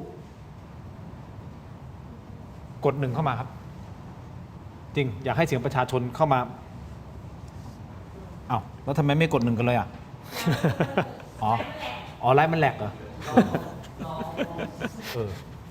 ผมก็ว่าตอนด่าผมนี่มันเร็วจังเลยนะอย่างนี้นะครับเชิญพรรคอื่นมาด้วยแล้วผมไปเป็นพรรคส้มตั้งแต่เมื่อไหร่เนี่ย ผมก็มีเชิญพรรคอื่นนะครับตอนนี้ผมอยากได้ท่านรัฐบาลมามากเลยก่อนหน้านี้ก่อนเป็นรัฐบาลได้ครับพี่คุณเอกนันท์เคยมาออกรายการคุณไหมกี่รอบแล้วอ่ะใช่ไหมหลายครั้งใช่ไหมจำได้ว่าเคยลองเชิญสิเผื่อท่านรัฐมนตรีอยากมาชี้แจงแล้วคุณรู้ได้ไงผมยังไม่ได้เชิญน่ะอ๋อแค่ยังไม่ได้เราต้องมีความหวังมีแต่ว่าแต่ให้ความเป็นธรรมกับท่านนะเพราะท่านเพิ่งแถลงนโยบายอะไรไปท่านก็ใช่แต่ว่าท่านไปออกช่วงนี้อาจจะยุ่งแต่ว่าสัปดาห์หน้าคือเราไม่ได้มีอคติกับท่านอยู่แล้วนึกออกป่ะโอเคถ้าท่านสะดวกก็มาไม่สะดวกก็ไม่เป็นไรนะครับท่านดุษพลมาเรามานั่งคุยกันเพราะผมอยากรู้เหลือเกินว่าไอ้ตัวเลขเนี่ยไอ้20,000 กว่าคันไอ้400 กว่าล้านลิตรเนี่ยมันไปไหนถามเผื่อได้ไหมถามเผื่อถ้าคุณเอกนัทมาช่วยถามให้ชื่นใจสักหน่อยที่บอกว่าขอให้ท่านรัฐมนตรีได้ใช้เครื่องไม้เครื่องมือทุกอย่างก่อนที่จะไปสู่เครื่องมือสุดท้ายคือการลดภาษีสรรพสามิตอยากรู้ว่าต้องรออีกนานไหมต้องรอไปถึงเมื่อไหร่แล้วจะเกิดขึ้นจริงไหมนะคะเพราะว่าจริงๆการลดภาษีสรรพสามิตที่ฉันเข้าใจดีมันทำให้เกิดภาวะเสี่ยงทางการคลังแต่ตอนนี้ชีวิตประชาชนเสี่ยงยิ่งกว่าภาวะการคลังของรัฐบาลเพราะฉะนั้นถ้าลดภาษีสรรพสามิตมันเป็นสิ่งที่ไม่มีอะไรติดขัดยกเว้นว่าต้องไปบริหารรายได้ของรัฐบาลน่ะแต่ถ้ารัฐมนตรีกลับบอกว่าจะเอาไว้เป็นเครื่องมือสุดท้ายแล้วก็ถ้าจะลดจริงขอเกินบาทเนาะไม่ใช่แค่บาทขอสัก3 บาท4 บาท5 บาท6 บาท7 บาทมาให้มันชื่นใจนิดนึงนี่ตั้งความหวังมากเพราะว่าคิดว่าคุณเอกนัทน่าจะพร้อมมาชี้แจงพร้อมผมคุยกับท่านเมื่อก่อนถวายสัตย์ใช่ครับได้คุยกันส่วนตัวแล้วก็ได้เห็นมุมมองอะไรหลายอย่างซึ่งผมเชื่อว่าน่าจะเป็นประโยชน์แหละนะครับแล้วก็อย่างที่ผมบอกผมเปิดพื้นที่ให้นะบางวันผมก็เป็นส้มบางวันผมก็เป็นน้ำเงินบางวันผมก็แบกส้มเป็นด้อมส้มบางวันผมก็แบกเพื่อไทยบางวันผมก็แบกสีฟ้าสีน้ำเงินผมยอมเป็นทุกอย่างให้คุณก็สับสนในตัวเองนี่เหมือนนายกผมเป็นสีรุ้ง ผมเป็นสีรุ้งจริงผมเป็นสีรุ้งนะครับยังมีประเด็นของโดนัลด์ทรัมป์นิดนึงนะฮะตกลงประธานาธิบดีโดนัลด์ทรัมป์นะครับอัปเดตกันนิดนึงครับมีนักจิตวิทยาคุณผู้ชมครับและเป็นอดีตศาสตราจารย์จากมหาวิทยาลัยจอห์นฮอปกินส์นะฮะซึ่งเป็นมหาวิทยาลัยชื่อดังของโลกนี่นะครับชื่อว่าดร.จอห์นการ์เนอร์ท่านพูดในรายการพอดแคสต์ The Daily Beast เมื่อวันจันทร์ที่ผ่านมาท่านบอกงี้นะฮะบอกว่าทรัมป์ในวัย79 ปีแสดงอาการของภาวะสมองเสื่อมส่วนหน้าและส่วนขมับมาตั้งแต่ปี 2019 แล้วนะครับโดยการเสื่อมถอยของทรัมป์กำลังเร่งตัวขึ้นอย่างรวดเร็วจนเขาไม่ใช่คนเดิมเมื่อ 4 สัปดาห์ก่อนความหมายคือ4 สัปดาห์ก่อนเป็นคนหนึ่งพอผ่านมา4 สัปดาห์วันนี้มันคนละคนกันนะครับผู้ที่เป็นโรคสมองเสื่อมส่วนหน้าและส่วนขมับจะสูญเสียการตัดสินใจและทำให้กลายเป็นคนขาดการยับยั้งชั่งใจและก้าวร้าวซึ่งนักจิตวิทยาได้ยกตัวอย่างถึงข้อความของทรัมป์ที่เต็มไปด้วยคำหยาบคายนะ อาจารย์คุณชอบเช่นเมื่อวันที่ 5 เมษายนที่ผ่านมานะครับประธานาธิบดีโดนัลด์ทรัมป์โพสต์ข้อความข่มขู่ให้อิหร่านเปิดช่องแคบฮอร์มุซโดยระบุว่าเราพูดได้ไหม Open the F Strait you crazy bastards นะครับ or you'll be living in hell just watch แล้วก็โทษนะฮะนี่เป็นหมิ่นศาสนาเขาอีกนะไปล้อเลียนอะไรหรือเปล่านะ praise be to Allah เนี่ยครับคุณผู้ชมซึ่งมันรุนแรงมากนะเนี่ยอาจารย์จอห์นการ์เนอร์เขาบอกว่าเนี่ยน่าจะมีเรื่องของภาวะสมองเสื่อมนี่คือนักจิตวิทยาเป็นคนพูดนะนี่นะฮะหมายถึงว่าให้ผมอธิบายเหรอว่าโดนัลด์ทรัมป์โอเค open the FUCKING straight ก็คือความหมายมันคำว่าฟัก ฟักทองอะประมาณเนี้ยนะฮะก็บอกให้มึงเปิดเถอะเอาไงแบบภาษาชาวบ้านไอ้ห่ามึงเปิดนี่สักทีเปิดช่องแคบมาพูดอีกที คนไทยเข้าใจคำนั้นแปลว่าอะไรเชื่อ พอดี คนไทยเข้าใจ น้องโบอยากให้ผมอธิบายเพิ่มเติม เขาน่าจะแกล้งคุณมากกว่า อ๋อแกล้งผมเขาไม่แกล้งทีมงานผมน่ารักแต่มาแกล้งผมได้ยังไง ไม่เคยแกล้ง ทีมงานคุณไม่ได้น่ารักอย่างที่คุณคิด โอ้โห อ๋อเหรอจริงป่ะเฮ้ยเนาะขอบคุณที่พูดความในใจเอ้ยไม่ใช่ คุณผู้ชม2 ท่านคิดเห็นอย่างไรกับนักจิตวิทยาท่านนี้แต่ก่อนที่จะไปฟังคำตอบขออนุญาตนะครับคุณชอ มารายการนี้เพื่อจะได้สิ่งนี้ค่ะรอมานาน ไมบาซินครับ อร่อยมาก เม็ดอมซิงค์พลัสนี่ฮะขอบคุณครับอาจารย์โก้ ขอบคุณมากครับ เม็ดอมซิงค์พลัสผลิตภัณฑ์ไมบาซินจากเกรเตอร์ฟาร์มามี3สูตรที่มีคุณประโยชน์จากวิตามินหลากหลายชนิดครับเม็ดอมซิงค์พลัสวิตามินซีและโคคิวเทนกลิ่นองุ่นมะนาวเม็ดอมซิงค์พลัสลูทีนและบิลเบอรี่กลิ่นแบล็คเคอร์เรนต์เม็ดอมซิงค์พลัสเบต้ากลูแคนกลิ่นสตรอเบอรี่นะครับซิงค์มีส่วนช่วยในการทำหน้าที่ของระบบภูมิคุ้มกันและกระบวนการต่อต้านอนุมูลอิสระถ้าเจ็บคอไอหรืออยากเสริมภูมิคุ้มกันนะครับเลือกไมบาซินจากเกรเตอร์ฟาร์มาหาซื้อได้ที่ร้านสะดวกซื้อซุปเปอร์มาร์เก็ตและร้านขายยาทั่วประเทศไมบาซินจากเกรเตอร์ฟาร์มาก้าวสู่60 ปีอย่างมั่นคงและยั่งยืนนะครับขอบคุณมากๆครับไมบาซินนะฮะอย่าลืมใครที่ยังไม่ได้โหวตให้ผมหน่อยนะครับคุณได้รับผลกระทบนะฮะจากวิกฤตน้ำมันมากน้อยเพียงใดนะครับโหวตกันเข้ามาหน่อยนะฮะสำหรับ YouTube นะครับต่อจากไมบาซินดมกันต่อเลยนะครับนี่คือยาดมสมุนไพรตรามังกรทองคุณผู้ชมจากอ้วยอันโอสถนะครับแต่ผมขอแนะนำจากอ้วยอันโอสถเช่นเดียวกันนั่นก็คือยาน้ำแก้ร้อนในเขากุยจากอ้วยอันโอสถครับบรรเทาไข้ตัวร้อนทานได้ทั้งเด็กและผู้ใหญ่นะครับมีจำหน่ายตามร้านขายยาทั่วประเทศอ่านคำเตือนในฉลากและเอกสารกำกับผลิตภัณฑ์ก่อนใช้ครับนี่คือของดีจากอ้วยอันโอสถนะครับยาน้ำแก้ร้อนในเขากุยยังไม่หมดต่อมา ผมต้องมีพลังการขายมากคุณผู้ชมบางท่านบอกว่าพี่ทินขายเก่งถ้าผมขายเก่งผมอยากให้คุณซื้อเก่งด้วยนะครับคุณผู้ชมครับต่อกันที่ยาท่าน้ำขาว49 บาทฝาสีฟ้าตราหารคู่ครับนี่คือยาท่าน้ำขาวมาตรฐานสากลครับหาซื้อง่ายตามร้านขายยาแผนปัจจุบันทั่วไปราคาเพียง49 บาทเข้าถึงง่ายจาก HK Pharmaceutical นะครับแก้ท้องอืดครับท้องเฟ้อรักษาลำไส้อักเสบฆ่าเชื้อโรคในลำไส้นี่คือยาท่าน้ำขาว49 บาทฝาสีฟ้าตราหารคู่มอบให้กับคุณช่อมอบให้กับอาจารย์โก้ของดีมาตรฐานสากลฮะนี่แหละเหมาะกับสงกรานต์ดิมจริงๆไม่ใช่มาปะหน้าไม่ใช่โอเคมันเย็นมันแต่ว่าปะหน้าก็คงได้ไม่มีใครห้ามอะไรแต่ว่าหน้าร้อนสงกรานต์คนท้องเสียเยอะ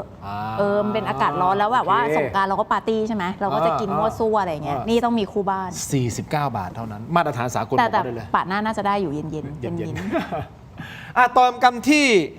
เติมความเข้มกันหน่อยคุณผู้ชมครับเติมความเข้มเต็มรสกาแฟนะครับนี่คือกาแฟบัดดี้ดีนเอ็กซ์ตร้าเบลนด์ครับกาแฟดำคั่วสุดเข้มสูตรเข้มข้นที่หอมอร่อยเข้มสะใจนะครับชงดำก็อร่อยเติมนมก็อร่อยลงตัวทดลองบัดดี้ดีนเอ็กซ์ตร้าเบลนด์หอมเข้มขมไม่เปรี้ยวนะครับในราคาคุ้มค่าเพียง129 บาทนะครับได้มากถึง165 กรัมสุดคุ้มขนาดนี้ลองได้แล้ววันนี้นะครับที่ 7-Eleven ทั่วประเทศบัดดี้ดีนอร่อยเข้มไม่เปรี้ยวเต็มรสกาแฟเราต้องทำเสียงเข้มตามมอตโต้ของเขาด้วยไม่นี่มันเป็นเสียงนุ่มผิดเดี๋ยวสปอนเซอร์ถอนนะเอาละฮะต้องทำเสียงเข้มทำไงไหนบัดดี้ดีใช่Extra Blend โอเคขอบคุณครับเนี่ยผมก็บ้าจี้ไปกับคุณนะไปเรื่อยเนาะไปเรื่อยนะมาดูน้ำปลาหน่อยผมเชื่อว่าทุกบ้านและทุกร้านต้องมีฮะนี่คือน้ำปลาแท้ตราทิพรสครับน้ำปลาที่ทุกบ้านทุกร้านต้องมีครับกลิ่นหอมและรสชาติกลมกล่อมนะครับจะเหยาะจิ้มหรือปรุงรสแกงผัดทอดได้หลากหลายเมนูครับเข้าถึงรสชาติอาหารไทยที่คุ้นเคยด้วยกระบวนการผลิตที่มีคุณภาพได้มาตรฐานส่งออกไปจำหน่ายทั่วโลกครับน้ำปลาแท้ตราทิพรสหาซื้อได้ง่ายครับตามห้างสรรพสินค้าชั้นนำร้านสะดวกซื้อและร้านค้าทั่วไปนอกจากนี้สามารถสั่งซื้อทางออนไลน์ได้นะครับไม่ว่าจะเป็น Shopee Lazada Tops ออนไลน์และ Macro Pro นะครับมีจำหน่ายทั้งแบบขวดเดียวแบบแพ็คและยกลังแค่มีทิพรสก็อร่อยครบรสนะครับแนะนำยกลังไปเลยเชื่อผมได้ใช้แน่ช่วงนี้ไงได้ใช้แน่คุกข้าวคุกขนมจีนนะถ้าเราเบื่อข้าวเราก็คุกขนมจีนอร่อยเลยบอกใช่เหมาะกับสภาพเศรษฐกิจถูกต้องฝากไปขอสปอนเซอร์จาก Tesla ได้ไหมรถไฟฟ้าถ้าได้สปอนเซอร์จาก Tesla แล้วไม่ต้องมาแจกต้อง BYD ตามรอยท่านนายกBYD แล้วก็เอามาแจก ถ้าสปอนเซอร์ที่เป็นรถไฟฟ้านะครับไม่ว่าจะยี่ห้ออะไรก็แล้วแต่นะครับมาอยากจะมาสปอนเซอร์รายการถกไม่เถียงนะครับเอาเบอร์โทรขึ้นมาได้ไหมฮะสนใจติดต่อโฆษณาขึ้นมา เรามีทั้งรายการถกไม่เถียงเรามีทั้งรายการ Werewolf ถกใจคนค้นหมาป่านะครับถกใจคนค้นคนเหลี่ยมนะอาจารย์โก้ยังไม่เคยมาในรายการนะเดี๋ยวเรียนเชิญอาจารย์มาออกรายการกับเรานะครับเป็นบอร์ดเกมสนุกๆนะครับเพราะฉะนั้นถ้าท่านสนใจอยากจะสปอนเซอร์นะครับหมายเลขโทรศัพท์ขึ้นมาไหมครับไม่มีใช่ครับไม่เป็นไรครับเราขอให้ท่านเข้ามาที่ Facebook ของเรานะครับ Facebook Tero Digital แล้วก็ไปกดนะฮะช่องทางในการติดต่อเราสามารถติดต่อทีมงานของเราได้เลยนะครับคุณผู้ชมครับและอีกอย่างหนึ่งที่ผมอยากจะแนะนำนำเสนอนิดเดียวฮะนี่ครับเป็นกิฟต์เซตนี่คุณช่อยไม่เคยเห็นนี่คือกิฟต์เซตนะครับครบรอบ5 ปีถกไม่เถียงนะครับนี่เป็นกิฟต์เซตเป็นไอเทมสุดหายากครับแรร์ไอเทมจริงๆนะครับ เสื้อที่คุณใส่ นี่เสื้อถกไม่เถียงครบรอบ 5 ปีถกไม่เถียงนี่คือเป็นเจอร์ซี่สไตล์เจอร์ซี่เสื้อบอลน่ะนึกออกไหมฮะคุณภาพชั้นเยี่ยมพรีเมียมแน่นอนเพราะว่านี่คือเราทำกับแกรนด์สปอร์ตนี่ราคาตั้งแกรนด์สปอร์ตนี่เขาเขียนเลยเนี่ยราคาตั้งที่ 690นะแค่เสื้อตัวนี้ 690นะครับนี่ มีไซส์ไหมอ่ะมีไซส์อะไรอ่ะทั้งหมด9ไซส์ด้วยกันครับอันนี้คือเป็น มีไซส์ พรีออ L เดอร์คุณสั่งเข้ามาเดี๋ยวจัดให้สแกนเคอร์โค้ดหน้าจอตรงนี้ ผ้าดีอยู่นะ ดีของดีพี่ชอบเชื่อผมดิแกรนด์สปอร์ตเขาทำดี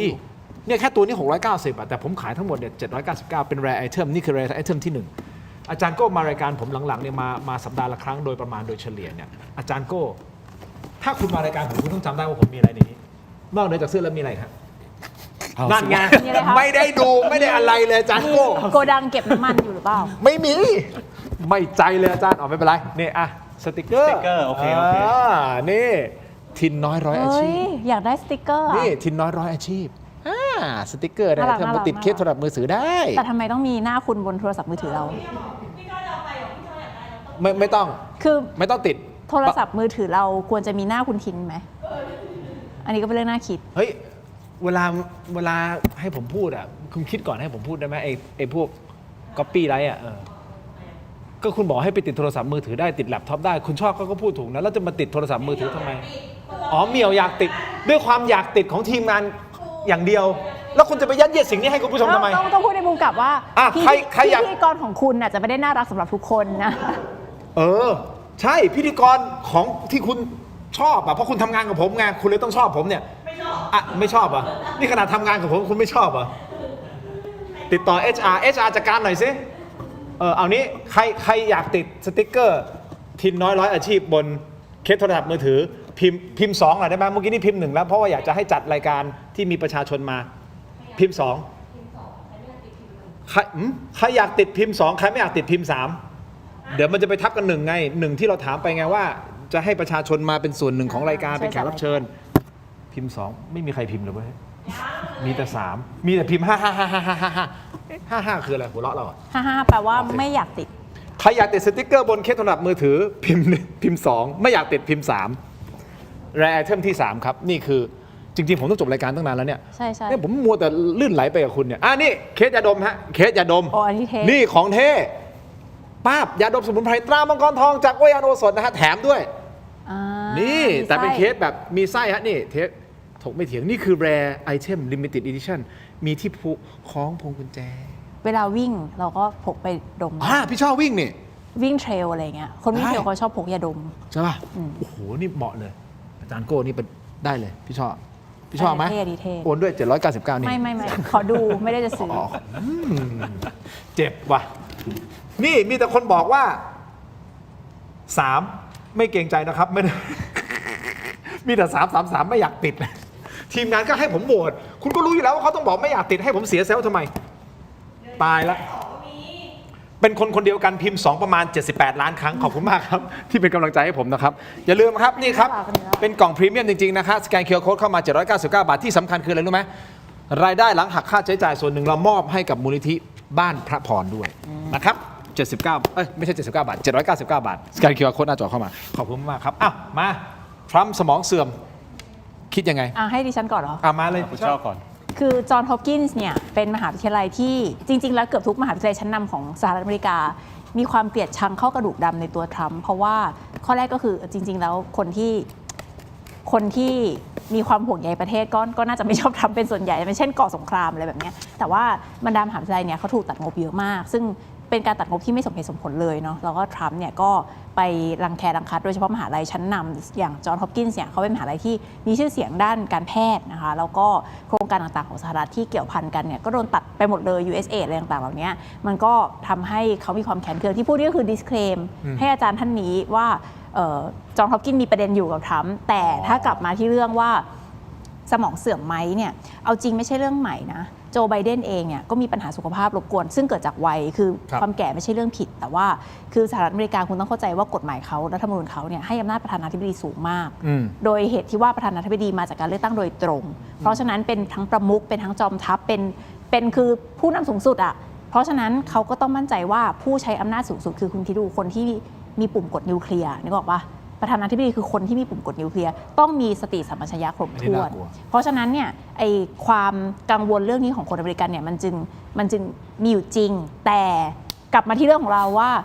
ที่ทำทั้งหมดนี้เพราะว่าสมองเสื่อมหรือไม่ดิฉันคิดว่าสมองจะเสื่อมในส่วนไหนก็ตามส่วนเทรดหุ้นนี่ไม่เสื่อมนะคะมีคนไปจับผิดเยอะมากว่าไม่รู้ว่าทรัมป์เนี่ยได้กำไรไปเท่าไหร่จากการที่เทรดหุ้นไปมาจากราคาหุ้นที่มันสวิงหนักมากจากราคาน้ำมันใช่ไหมคะอันเนี้ยก็ไม่รู้นะเดี๋ยวนี่จะมีใครมาทรัมป์จะมาฟ้องดิฉันที่ประเทศไทยไหมนะคะคงไม่คุณไม่ได้ยืนยันนี่ไม่ได้ยืนยันมีข้อสังเกตว่าก็เทรดหุ้นเพลินเลยช่วงนี้นะคะข้อสังเกตที่2ก็คือต้องบอกว่าเอาจริงๆอ่ะดิฉันก็คิดว่าทรัมป์ไม่ได้ต้องการให้บานปลายทรัมป์กับเนทันยาฮูมีจุดประสงค์ในการทำสงครามต่างกันอย่างสิ้นเชิงทรัมป์กะว่า3 วันจบแล้วก็ประกาศชัยชนะตามแบบฮอลลีวูดที่ชอบนะคะมีธงชาติโบกสะบัดใส่บวกแดงอะไรอย่างเงี้ยแต่ว่าเนทันยาฮูเนี่ยเขาเรียกว่าการมีอยู่ของอิหร่านเนี่ยมันเป็นลักษณะที่มันเป็นภัยต่อการมีอยู่แบบ existential อ่ะมีเป็นภัยต่อการมีอยู่ของอิสราเอลคือถ้าเขาจะปลอดภัยต้องไม่มีอิหร่านอยู่ในแผนที่โลกต้องลบคือมันต้องลบคือมันไม่ใช่เราไม่สามารถลบประเทศไหนจากแผนที่โลกได้หรอกแต่ว่าเราสามารถลบศักยภาพการรบของเขาออกไปได้ซึ่งทำให้เป้าหมายการรบของทรัมป์กับเนทันยาฮูมันต่างกันอย่างสิ้นเชิงเพราะฉะนั้นไม่แปลกที่ทรัมป์อาจจะอยากจบและอยากหาทางลงเพราะว่าเคลมชัยชนะไปแล้วแต่เนทันยาฮูไม่จบเนทันยาฮูบอกว่าฉันเฝ้ารอเวลานี้มานานแล้วในเมื่อเปิดแล้วขอเอาให้จบนั่นแหละอาจารย์โก้เสริมเรื่องของนักจิตวิทยาบอกว่าคนเนี้ยสมองเสื่อมข้อที่1จะเสริมก็ได้ในประเด็นนี้หรืออีกประเด็นหนึ่งที่อยากจะถามเพิ่มเติมคือว่ามันเป็น conspiracy theory หรือว่าทฤษฎีสมคบคิดหรือเปล่าระหว่างทรัมป์กับเนทันยาฮูความหมายคืออาจจะรู้กันทรัมป์บอกสันติแต่เนทันยาฮูจัดเต็มอ้าวเฮ้ยไม่ได้ผมไม่ได้คนทำนะประเด็นแรกไม่เชื่อว่าสมองเสื่อมในฐานะคนที่ติดตามทรัมป์มาตั้งแต่ผมดกดำเต็มหัวหน้าใสปิ๊งผิวขาวจนกระทั่งสภาพปัจจุบันนี้เขาเป็นแบบนี้มาตั้งแต่ไหนแต่ไรแล้วเขาเป็นอย่างนี้อยู่แล้วเขาเป็นแบบนี้ตั้งแต่ไหนแต่ไรแล้วตั้งแต่เขาเป็นพิธีกรรายการ Reality The Apprentice ตั้งแต่เขาเป็นผู้จัดการ Miss Universe ตั้งแต่เขาเป็นแค่นักธุรกิจที่ออกทีวีบ่อยมากรายการทอล์กโชว์แบบนี้เขาเป็นอย่างนี้ตั้งแต่ไหนแต่ไรแล้วเพราะฉะนั้นไม่คิดว่ามีปัญหาทางสมองคิดว่ามีปัญหาทางด้านความเป็นคนจบตรงนั้นไปหนักกว่าอีกโอเคทีนี้เรื่อง conspiracy theory ใช่ไหมครับว่าทรัมป์กับเนทันยาฮูคือมันก็พูดยากเพราะเราไม่ได้ไปอยู่ตรงนั้นผมได้แค่วิเคราะห์ว่าแน่นอนเห็นด้วยกับคุณช่อจุดประสงค์เขาแตกต่างกันจุดประสงค์ในความฝันในจินตนาการของเนทันยาฮูก็คือลบอิหร่านออกจากแผนที่ไปซะซึ่งมันคือจินตนาการความเป็นจริงมันทำไม่ได้มันไม่มีวันเกิดขึ้นอยู่แล้วเพราะฉะนั้นแค่ในโลกของความเป็นจริงของเนทันยาฮูและอิสราเอลนั่นก็คือ 1. ทำให้อิหร่านนั้นไม่สามารถมีอาวุธนิวเคลียร์ได้ไม่ว่าในอนาคตอันใกล้หรือไกลนะครับ 2. ไม่สามารถที่จะส่งทรัพยากรเสริมอาวุธกำลังให้กับเฮซบอลละหรือฮามาสหรือฮุตตีในเยเมน 3. ก็คือให้มีการแชร์บ่อน้ำมันแร่ยูเรเนียมทรัพยากรธรรมชาติมากกว่านี้คำว่าแชร์ก็คือการเปิดให้บริษัทตะวันตกเข้าไปได้3อย่างนี้คืออยู่ในโลกของความเป็นจริงก่อนสงครามณตอนนี้ทั้ง3อย่างนี้ผมเชื่อว่าก็ไม่ได้อยู่ในโลกของความเป็นจริงแล้วเพราะอย่างที่เคยพูดตลอดบทเรียนของอิหร่านที่จะถอดจากสงครามอันนี้ก็คือกูจะต้องมีอาวุธนิวเคลียร์เพราะถ้ากูมีอาวุธนิวเคลียร์สหรัฐกับอิสราเอลจะไม่กล้าโจมตีตั้งแต่แรก นั่นคือหลักการของ nuclear deterrent สองประเทศมีนิวเคลียร์เขาจะไม่ชนกัน อย่างเช่นอเมริกากับสหภาพโซเวียตยูเนียนไม่เคยชนกันตรงๆ ในอัฟกานิสถานอเมริกาก็ไม่เข้าไปยุ่ง ในเวียดนามโซเวียตก็ไม่มายุ่ง ที่เหลือก็ใช้ให้พวกประเทศโลกที่3นะรบกันเองรบตัวแทนใช่ไหมครับอินเดียกับปากีสถานก็เหมือนกันก่อนหน้านี้ก็รบกันจริงจังหลังทั้งสองฝ่ายมีนิวเคลียร์แล้วก็มีปะทะกันบ้างแต่ไม่รบกันจริงจังเพราะฉะนั้นนิวเคลียร์นี่แหละศักยภาพทำลายล้างโลกแต่มันก็มีศักยภาพในการทำให้สงครามครั้งใหญ่ไม่เกิดขึ้นเหมือนกันมันเป็นดาบสองคมน่าสนใจในประเด็นนี้นะคุณผู้ชมครับเอางี้ผมขอเพิ่มเติมนิดนึงแล้วกันเมื่อวานนี้หลายคนชื่นชมคนกลางก่อนที่มันจะยิงนะก่อนที่จะไปถล่มเลบานอนนี่นะฮะคุณผู้ชมคนกลางนี่คืออะไรปากีสถานนะที่เขาบอกว่าช่วยให้สงครามสงบลงมีคนไปตั้งข้อสังเกตนะอย่าพึ่งนะที่บอกว่าเป็นคนกลางเนี่ยไปสังเกตเห็นโพสต์ของนายกปากีสถานนะครับชื่อว่าเชบาสชารีฟที่เรียกร้องให้สหรัฐและอิหร่านเนี่ยหยุดยิงไปดูโพสต์นี้ฮะท่านโพสต์แบบนี้ใช่ไหมครับแต่มีคนตาดีไอ้พวกเทคอะผมก็ไม่ค่อยเก่งเรื่องนี้นะแต่เขาไปดู edit history ของโพสต์ฮะปรากฏไปเห็นว่าไอ้ดราฟแรกของโพสต์เนี่ยมีข้อความที่หลุดออกมาที่เขียนว่าดราฟปากีสถาน PM message on X ไปดู history ความหมายคืออะไรสื่อต่างชาติก็ไปตั้งข้อสงสัยวิเคราะห์ต่ออาจจะเป็นประธานาธิบดีโดนัลด์ทรัมป์เป็นคนร่างข้อความนี้เองแล้วส่งให้ปากีสถานอ่ะคิดเยอะเขาเขียนงี้ไงเขาต้องดราฟก่อนส่งไปเพื่อให้ปากีสถานเป็นคนโพสต์เสร็จปุ๊บก็ใช้ปากีสถานเป็นบันไดลงไง ramp off ไงให้กับตัวเองเพื่อเลี่ยงสงครามใหญ่โดยไม่ต้องเสียหน้าอันนี้คุณชอบสั้นๆเลยคุณชอบบอกคิดเยอะใช่ไหมคิดเยอะแต่ที่แน่ๆนะปากีสถานเป็นแค่ฟรอนต์ส่วนคนที่อยู่เบื้องหลังจริงๆเนี่ยกลับกลายเป็นว่าไม่ใช่โอเคปากีสถานกับสหรัฐอเมริกาจะเป็นพันธมิตรที่ค่อนข้างใกล้ชิดกันแต่ว่าคนที่ว่ากันว่าอยู่เบื้องหลังการล็อบบี้นี้จริงๆเนี่ยอาจจะเป็นจีนอย่างที่บอกว่าจีนเนี่ยอาจจะนะอันนี้คือการวิเคราะห์นะคือเราก็มโนไปเพราะเราไม่ได้อยู่ห้องประชุมหรือใต้โต๊ะประชุมเขาเนาะว่า UNSC เนี่ยจีนคว่ำคือใช้อำนาจวีโต้คว่ำมติของ UNSC ที่จะบังคับให้อิหร่านเปิดช่องแคบฮอร์มุซอาจจะเพื่อแลกกับการที่ไปตกลงกับอิหร่านว่าถ้างั้นคุณไปรับเงื่อนไขเจรจาเถอะเพื่อที่ว่าอิหร่านไม่ต้องเสียหน้าจากการโดน UNSC มีข้อมติสั่งให้เปิดช่องแคบฮอร์มุซนะคะแล้วจีนเองก็คือจีนก็ไม่ได้แฮปปี้กับสถานการณ์ความขัดแย้งนี้คือคนที่อยู่เบื้องหลังจริงๆโดยที่ยังไงก็ไม่รู้ซึ่งก็เป็นสไตล์จีนอยู่แล้วก็คือจะไม่ทำอะไรชงฉางเนี่ยก็เป็นก็มีความเป็นไปได้อันนี้คือวิเคราะห์กันนะครับเราไม่ยืนยันเนาะแต่มันก็มีความเป็นไปได้แต่ว่าที่บอกว่าคำว่า draft อะไรเงี้ยมันเป็นเรื่องปกติคือประธานาธิบดีหรือนายกรัฐมนตรีเนี่ยก็ต้องดราฟไว้ก่อนเขาต้องดราฟไว้ก่อนเขาจะมานั่งพิมพ์แบบเราได้ไงไม่ได้แต่มันคือดราฟอย่างเดียวไม่มันโอเคไงแต่มันเขียนว่า Pakistan's Prime Minister message on X ไอประโยคหลังนี่แหละที่มันทำให้มันสงสัยไงถ้าดราฟเฉยๆก็ดราฟไปแต่มันเขียนว่า Pakistan Prime Minister message on X คือเรากำลังพูดถึงตัวเราเองอ่ะเหมือนนึกออกไหมฮะทีมงาน speech writer ก็ได้ทีมงานก็ได้มันก็เป็นไปได้อันนี้ซีเรียสนะเพราะว่าเป็นนักการเมืองเขาก็ต้องมีทีมงานทำให้อยู่แล้วเป็นไปได้ใช่ไหมเป็นไปได้ไม่น่าจะเป็นทรัมป์ส่งข้อความบอกให้มึงโพสต์นี่ดิไม่ใช่นะไม่น่าจะถึงขนาดนั้นคือถ้าเป็นข้อความที่ทรัมป์ร่างให้ไม่น่าจะดีขนาดนี้เพราะว่าข้อความเขาก็ดูดิปโลมาติกคือดูมีความเป็นทางการอยู่โอเคคุณผู้ชมโทษทีนิดนึงแต่ถ้าสมมติว่าทรัมป์ส่งให้ถือว่าเป็นสัญญาณที่ดีทรัมป์อยากจะหาทางลงอย่างมากคือสุดท้ายสมมติซึ่งทุกคนรู้อยู่แล้วว่าทั้งทรัมป์และอิหร่านหาทางลงประเด็นก็คือจะลงยังไงให้ทุกฝ่ายไม่เสียหน้าเท่านั้นเองแต่ตอนนี้ผมเสียหน้ามากเพราะว่าไม่มีใครกด2เลยมีคุณบัลเลโทโกเขียนว่ารู้ไหมติดไว้หน้าบ้านพอได้ครับคืออะไรคะสติ๊กเกอร์ไปติดไว้หน้าบ้านพอได้เอาไว้ไล่อะไรก็ไม่รู้สิ่งอัปมงคลไม่แน่ใจก็แปลว่าเขาชมว่าคุณศักดิ์สิทธิ์ไงจริงนะขอบคุณมากครับโอ้โหมีคนส่งกันเข้ามา2 3 4แต่สุดท้ายก็คือผมว่า3น่าจะชนะนะ3น่าจะชนะขอบคุณมากครับคุณภูศรีอย่านะมาบอก3ชนะคุณผู้ชมมาดูโหวตกันหน่อยครับเกือบ 7,000 โหวตเนาะ 7,000 โหวตครับเราถามว่าคุณได้รับผลกระทบจากวิกฤตน้ำมันมากน้อยเพียงใดกระทบมากกระทบปานกลางกระทบน้อยกระทบมากอยู่ที่ 82% กระทบปานกลางที่ 14% คุณผู้ชมครับและกระทบน้อยอยู่ที่ 4% โหวตกันเข้ามาต่อเนื่องได้นะครับตอนนี้เกือบ 7,000 โหวตแล้วนะอีกนิดเดียวเองโหวตเข้ามาเพิ่มเติมหน่อยฮะเราเคยถามคำถามนี้เป็นระยะนะฮะเมื่อวานนี้เราก็ถามถูกต้องไหมมาดูหน่อยเมื่อวานนี้เขาโหวตยังไงครับเมื่อวานนี่อันไหนคือเมื่อวานวะเมื่อวานคือฝั่งขวาวันที่8โอเควันที่8กระทบมากอยู่ที่ 78%ปานกลางที่ 17%น้อยอยู่ที่ 5% ปรากฏว่าของวันนี้เนี่ย มากอยู่ที่ 82%มันเพิ่มขึ้นแล้วนะครับปานกลางลดลงมาอยู่ที่14% จาก 17 แล้วก็กระทบน้อยอยู่ที่ 4% ก็คือลดลงมาเช่นเดียวกัน ก็คือเทไปทางด้านของกระทบมากตอนนี้โหวตเนี่ย 7,000 กว่าโหวตแล้วนะฮะตอนนี้ 7,000 กว่าโหวตเมื่อวานนี้ 6,400 กว่าโหวตแล้วก็เมื่อวันที่2เมษายนที่เราถามครั้งนั้นน่ะก็ประมาณนี้กระทบมากที่ 82%แล้วก็ปานกลางที่ 14%โอ้ใกล้เคียงกันเลย ครั้งนี้มันเหมือนโควิดหลาย ๆ อย่างนะคะ คือกระทบทุกผู้ทุกคน คนที่จะไม่กระทบมันแทบจะหาไม่เจอ กระทบตั้งแต่ผู้ประกอบการรายใหญ่ที่สุด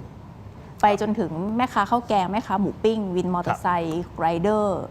แม้แต่พนักงานออฟฟิศหรือข้าราชการที่รู้สึกว่าชีวิตน่าจะมั่นคงเพราะมีเงินเดือนประจำเนี่ยค่าของชีพสูงมันกระทบกับทุกคน อยู่กันต่อไปนะอาจารย์ก็อดทน จากพรุ่งนี้อีกเหรอ3 วันซ้อนนะ ไม่ใช่ เราอยู่กันใน นึกว่าอยู่กันต่อไปให้2 วันซ้อนแล้ว เริ่มพอแล้วอะไรนะโอ้ถ้ามาวันนี้พรุ่งนี้วันนี้คือแบบไม่ใช่ เป็นเรคคอร์ดเลย ก็นี่ไงพูดไปแล้วผมพูดไปแล้วนานๆทีเราไม่ค่อยจะมีมา2 วันซ้อนบอกก็ได้มันใกล้สงกรานต์แล้วไม่มีใครว่างมีผมว่าง ขอบคุณคุณช่อขอบคุณโหวตเข้ามาขอบคุณทุกคอมเมนต์ที่เข้ามานะครับไม่เป็นไรถ้าไม่อยากสติกเกอร์ไปติดเทปโทรศัพท์มือถือแต่อย่างน้อยช่วยซื้อให้ผมด้วยนะครับมี3 ไอเทมด้วยกันลาไปก่อนครับถกไม่เถียงสวัสดีครับ